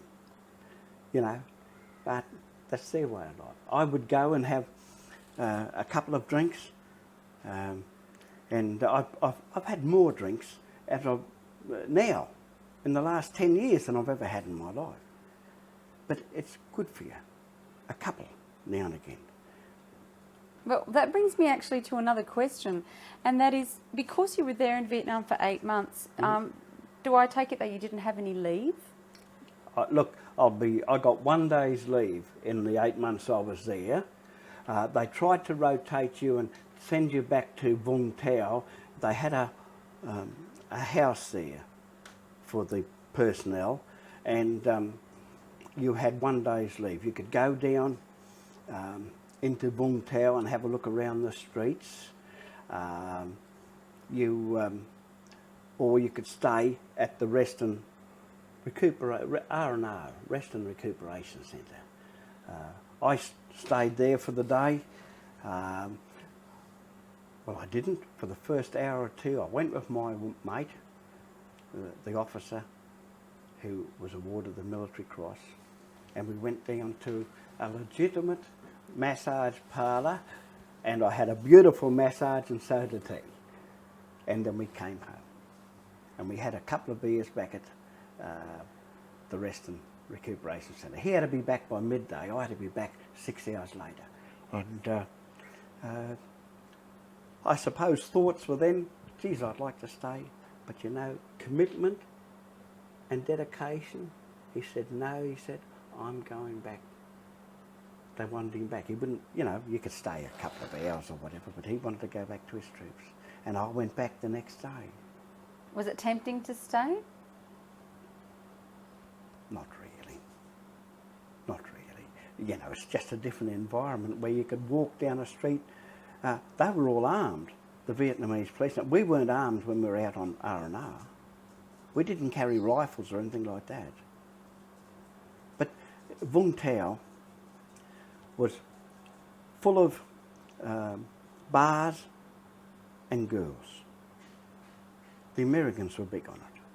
Not so much the Australians, even though the Australians didn't get the time out that they did. I'm not saying that back at Vung Tau, the base camp, they might have got leave, but the people who were actually out in the Nui Dat didn't get the leave, no. But there were curfews and all these sorts of things. And I know that, you know, even then, they'd have their few beers and whatever. We didn't even manage. Sometimes we got a beer. Now, I suppose we have heard a few stories here and there about Australians being a bit wild. Yep. Did you witness any of that kind of wildness in Vietnam? Look, I can say, we were in a little bar, and I forget where it was. They had a rickshaw outside, and it was full of Australians having a drink, and my section was amongst it, and I was sitting in the corner with another corporal from another section, and my fellow started to have a little bit of a bicker, a little bit of a fight. So I stood up and I said, look fellas, enough of that, there's going to be no fight. One wanted to ride the rickshaw. Anyway, this bloke, corporal, said to me, look, he said, if you don't shut up, he said, I'm going to punch you in the ear. Without ado, I punched him and the whole bar went to pieces. There was fighting everywhere. There was about 30 or 40 blokes in, but it's just one of those things. I didn't know him, he knew my brothers. And I don't think he liked the Laverty name because we were well known in the 61s to 67s through sport, rifle shooting, athletics, on the field, cricket, you know, in the army. We were well liked. well loyal. So it might have stemmed from some jealousy or something. Yeah, I think so at the time. And I was just a young fella. I was only a little fella, you know, thin, but wiry as anything. And he was a bit bigger than me. But just because I said to my fellows, calm it down, there's going to be no blue here, and he just said with a few direct words, I'm going to put you on your BS. You know? So before he knew it, I hit him. And then we were 4 people here. My section said, come in to look after me. And it started all over the place. And what did his section do? Well, the other men were fighting as well. But what happened? The MPs came. So they told us to get out of there pretty quick. They didn't arrest anyone or anything like that, but they had the MPs and that around. Yeah. Just one of the instances, you know, some mad capers they get up to some of the boys, you know.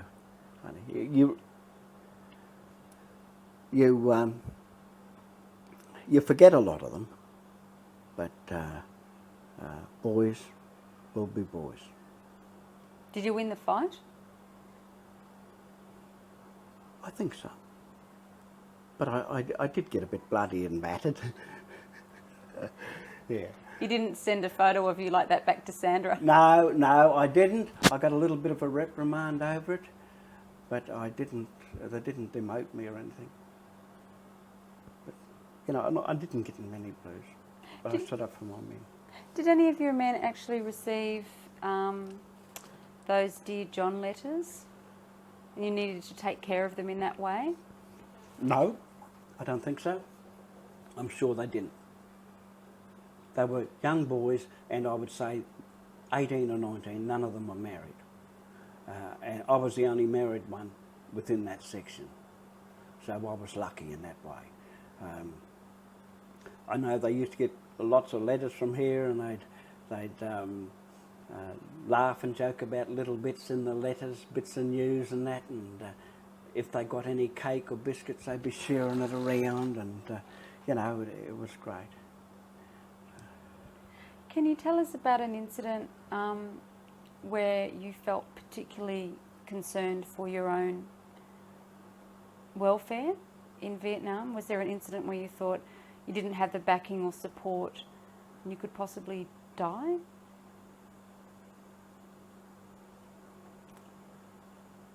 Look, I always had the support of every person over there. I've said before that I don't think the bullet was meant for me, and it certainly wasn't. But no, not only did I have the men's support, you had the Australian support, you had the American support, and I didn't feel let down or that I was chasing a kite in the sky. We were there for a purpose and was real. We were well looked after. We were well looked after, and I always felt that someone would have been there to help me every time. If I didn't make it, someone would have got through, and if I got killed, I know they would have killed whoever killed me. The same as I would do the same for them. Yeah. Barry, you mentioned that your nerves were shot when you went back to Australia. Was that a gradual progression for you? You know, like you started off in Vietnam all right, and then you could feel yourself getting worse? No, was it something look, like I'll be that? honest with you, I never knew that I had a nerve problem out there. I'd say it could have stemmed from having too much service too close together, you know, with Malaya, Borneo and Vietnam. But I first noticed that I could be walking in the jungles of Vietnam and I would hear beautiful music, orchestrations, magnificent. It was psychological, it was on me. And one day a doctor asked me about it. They can tell if you're having a little bit of nerve problem. And he said, have you ever heard voices? I said, yes. I said, can you fix it? You know, and that was one of the things that started with my nerves. But you don't know until you're out of that situation. Look, I lost nearly a stone in weight. When they got me back into repat, they put me on a shock treatment, an insulin treatment, where they put me into a coma for a number of days, a number of weeks, and they toned me down and put weight on and fixed me up mentally. They were good to me. They could have given me the electric shock treatment, but because I was young, they thought I was worthwhile saving. And at that time, they put me in with some of the World War II diggers, having their problems. It was, I think, they were a big age group, and it wasn't sort of the best environment for me to be. But nevertheless, they helped me, and you know, it took years to get over. Many trips into hospital, many different types of medication. I used to take 60 to 70 milligrams of Valium a day, enough to put a normal man to sleep for a week, and it wouldn't affect me. I could work with it and go with it. That's how bad my nerves were. I'm off them now. I don't take them now. I do have a tablet to sort of relax me and make me sleep, and I'll be on that for the rest of my life. They're government controlled. You've got to get a certificate for them to get them. But no, it's something that you never really know until you come back home. It's not apparent. It must have been getting to me. I didn't realise it. My decisions were still spot on. I never lost a man. I carried out every bit of orders, instructions that they gave me. I did have a type of conjunctivitis in the eyes. I didn't have glasses then, and I had to go into the shade to read a map. My eyes were damaged for getting in too much light over there.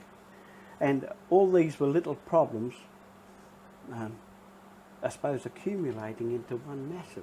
And then when I got slightly injured, they said, "Look, mate, you're going home." And I said, "No, brother, I'm not going home." To be will be. And well, your wife would have been happy to have you she home. never knew I was coming home. They said, one of her friends, what happened?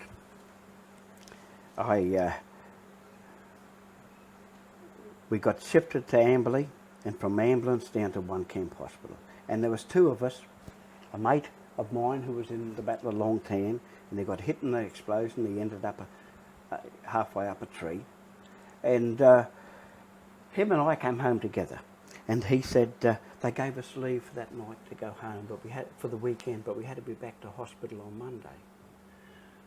So, and I lived at Mount Gravatt then, so I got a tram home to the Mount Gravatt terminus, and from the Mount Gravatt terminus, I got a taxi down to Logan Road, and we were talking the taxi driver and I was telling him where I'd been and that. I didn't have any ribbons on or medals on at that time.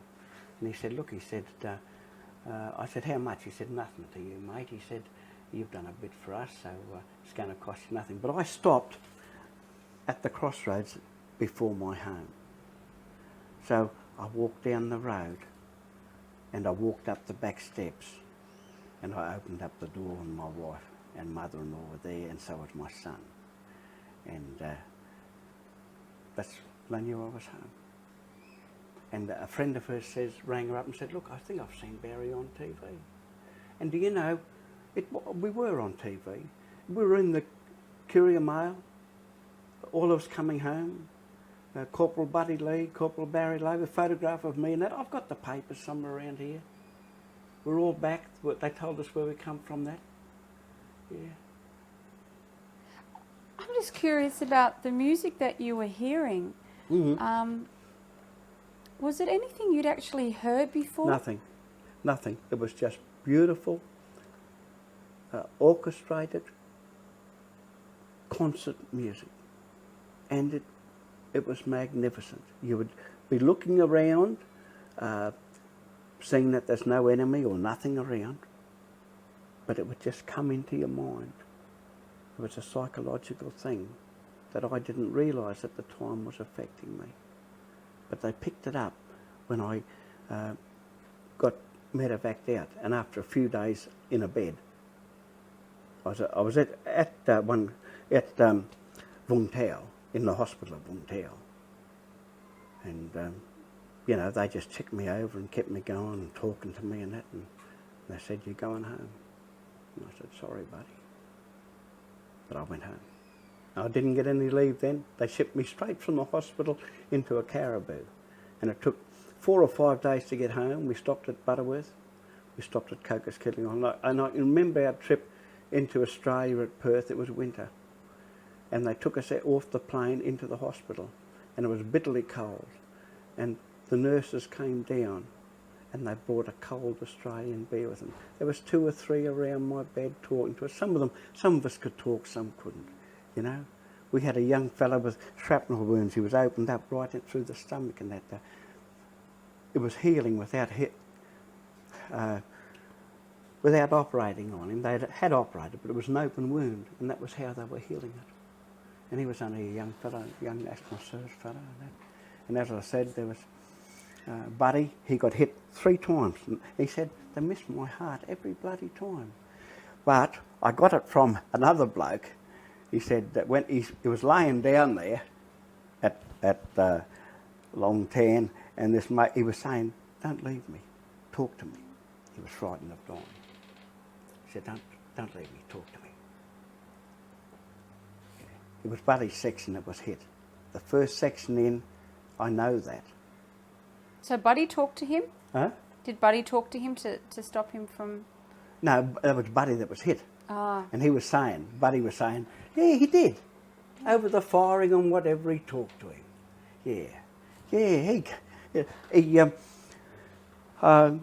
He never had the movement any more than that on the arm. I don't know whether he's ever got it back. I haven't seen Buddy for 30 years.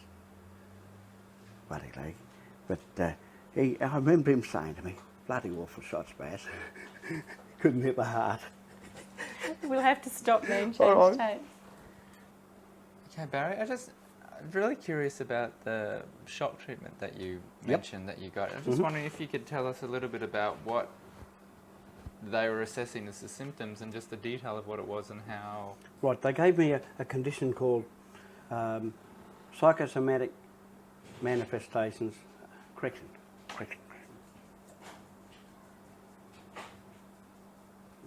I've got to think of it now.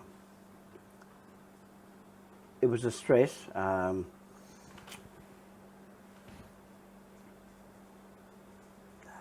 can't think of it. It wasn't post-traumatic stress.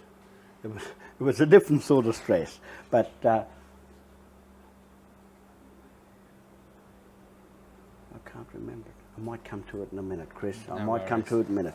But look, they decided that because my blood pressure was up and I'd had a couple of injuries and whatever, I'd lost so much weight that I had a nerve condition that they were going to give me as a recuperative sort of thing, some treatment. And there's 2 kinds of shock treatment that you can have. One is the electric probes, etc., on the tongue or whatever. They give you electric shock. And the other one is rather expensive, but it is an insulin shock treatment, where you're induced into a coma for an hour or 2 hours a day, and a sister sits by your bed and monitors you.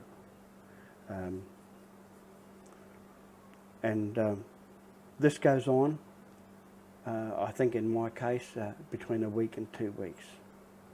And every day they induce this coma onto you. And it gradually blocks out your memory, puts your weight back on, tones down the nervous system. And for 2 or 3 years I felt great. And then it started to wear off again. What did you notice first off as it wore off? Well, I couldn't sleep. I was getting migraine headaches. I was irritable, shockingly irritable. And they were on different sorts of medication to try and help me along. And and all they were doing were increasing the medications. I was trying to work. I was holding down a job, and they gave me a 40% disability pension when I came back. But I did feel better after the shock treatment. It's psychosomatic manifestations with something. That's what they had me down as. And the medication I'm on that I take now, and I only take, I don't take all the medication I should. I take enough to keep it in my system, and to get that medication you have to be labelled as schizophrenic. I'm not. I do have my moments, but I have a great life and I live within myself. But that's being honest with you, and that's what war does to you. It changes you. War caused disabilities.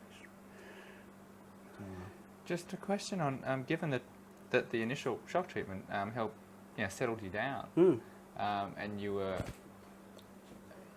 had enjoyed army life. Yes. They were enticing you to come back. Yes, they were. They went and they saw my wife and they said, look, he's a good soldier. I could have carried on and had another posting. I don't know whether life would have caught up with me as it did when I went out on civilian life. I do think at that time I was too unwell to make a decision, and I decided for that reason to get out of the army. But my medical treatment was ongoing, and maybe it was because then I never let anything show. You put on a brave front. You don't tell anyone you're sick. It was a stigma to go to hospital and say, look, my nerves are giving me problems or whatever, or I got blood pressure, or I hear music or whatever. You never told anyone. Now it's entirely different. So did the musical episodes ever come back? Never. Right. Never. I haven't had them to this day. No, I do have a problem with my perspiration, which is hydrohidrosis. That's another disability. It's a nerve condition. But I live life pretty well. I'm no danger to anyone, no danger to myself. I'm a happy-go-lucky sort of a fellow, and I live life to the fullest. Yeah. Did you seek out any of your mates? No, I didn't. Funnily enough, when I made my decision to get out of the army, it took me a long time to associate with anyone from the army. It's only, I don't know why, but I just wanted to forget. It's only over the last 5 or 6 years that I've gone back to Anzac Day services and whatever, and sort of got my enthusiasm back for the army. I've never lost track of the fact that I'm an Australian, and what I did, I was glad I did. I was never sorry joining up the army or anything of that nature. But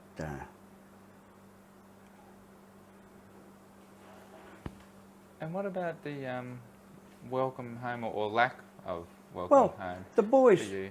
they weren't there for us, but look, I didn't come home with all the troops, you see, so I missed that reception. To me, I thought that everyone liked you, and they did. But when the troops come back, there was crowds and mobs, if you want to call them that, protesting against them, or bring the boys home, the greenies and whatever. No, it's never been a bother to me. I don't care if 100 people didn't like me doing what I did. I would go and I would do it if I thought that it was the right thing. You weigh out both sides, the good and the bad for it. You just don't stick to an opinion because you are fanatical about believing that that is right, you've got to have a reason as to why it is right. And I'm proud to be an Australian. Did you follow through in the news and media just about how the war was going? And Yes, I've always had I read quite a lot of papers, always have done, kept up with world affairs, always interested in Australians abroad, Americans abroad, England. so I think Britain's a great place, you know. Yeah, all the conflicts. What did you think of how the war wrapped up for Australia? But Vietnam. Mm. Yeah, look, I think Australia's it was an honourable decision. It was the decision of the Americans to sort of give it away. Otherwise, the Australians would have still been there. You know, we were only carrying out orders. But I think the Americans at that time knew that they couldn't win it. It was an unpopular war in America, so that they decided to close it down.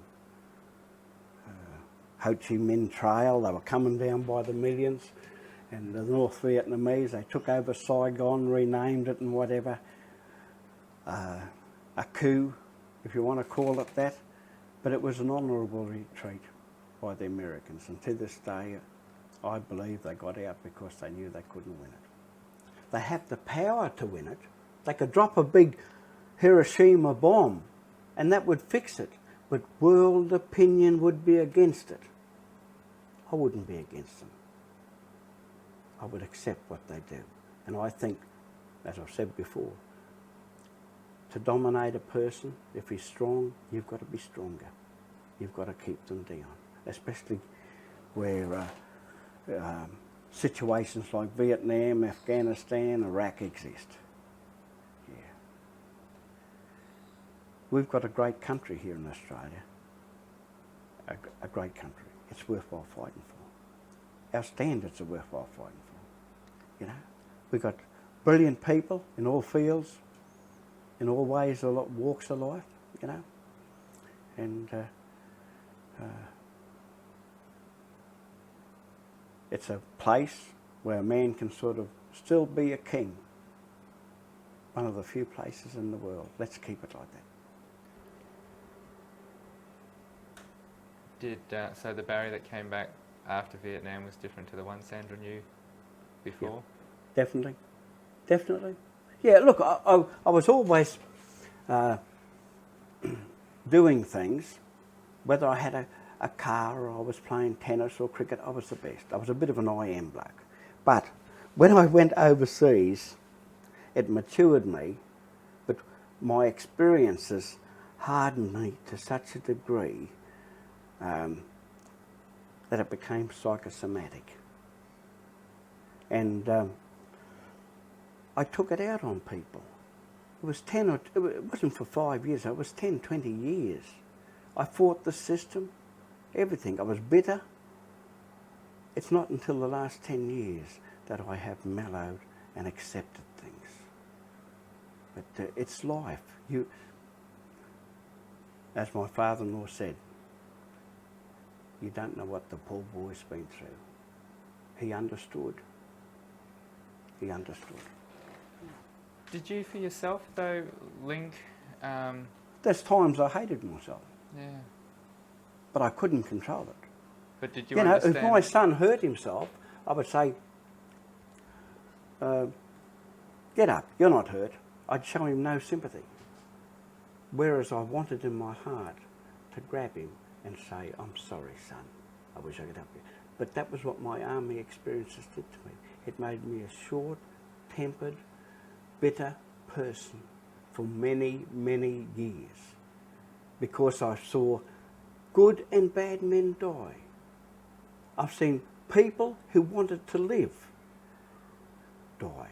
They wanted to come back maimed or whatever, you know. They've lost their life. They've given it for their country. And the experiences made me a bitter man for many years. And you're probably the first person that I've really opened up and said just how bitter it's made me. But don't contradict things. I love my country and I would be back for it. I would fight for my country. If they came here, anyone, I'd fight for my family, for my own life, for Australia. Were you aware, Barry, at the time that your behaviour was related to what you'd been through during the war? Do you think? I think it was pretty obvious that it was because of my war-caused experience that, my condition was related to it. Yeah. Yes, it was. But there was no way that I could control that.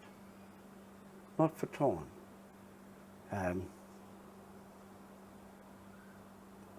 Time does help. It does soothe you as you get a bit older. You calm down. But I'm still not perfect. I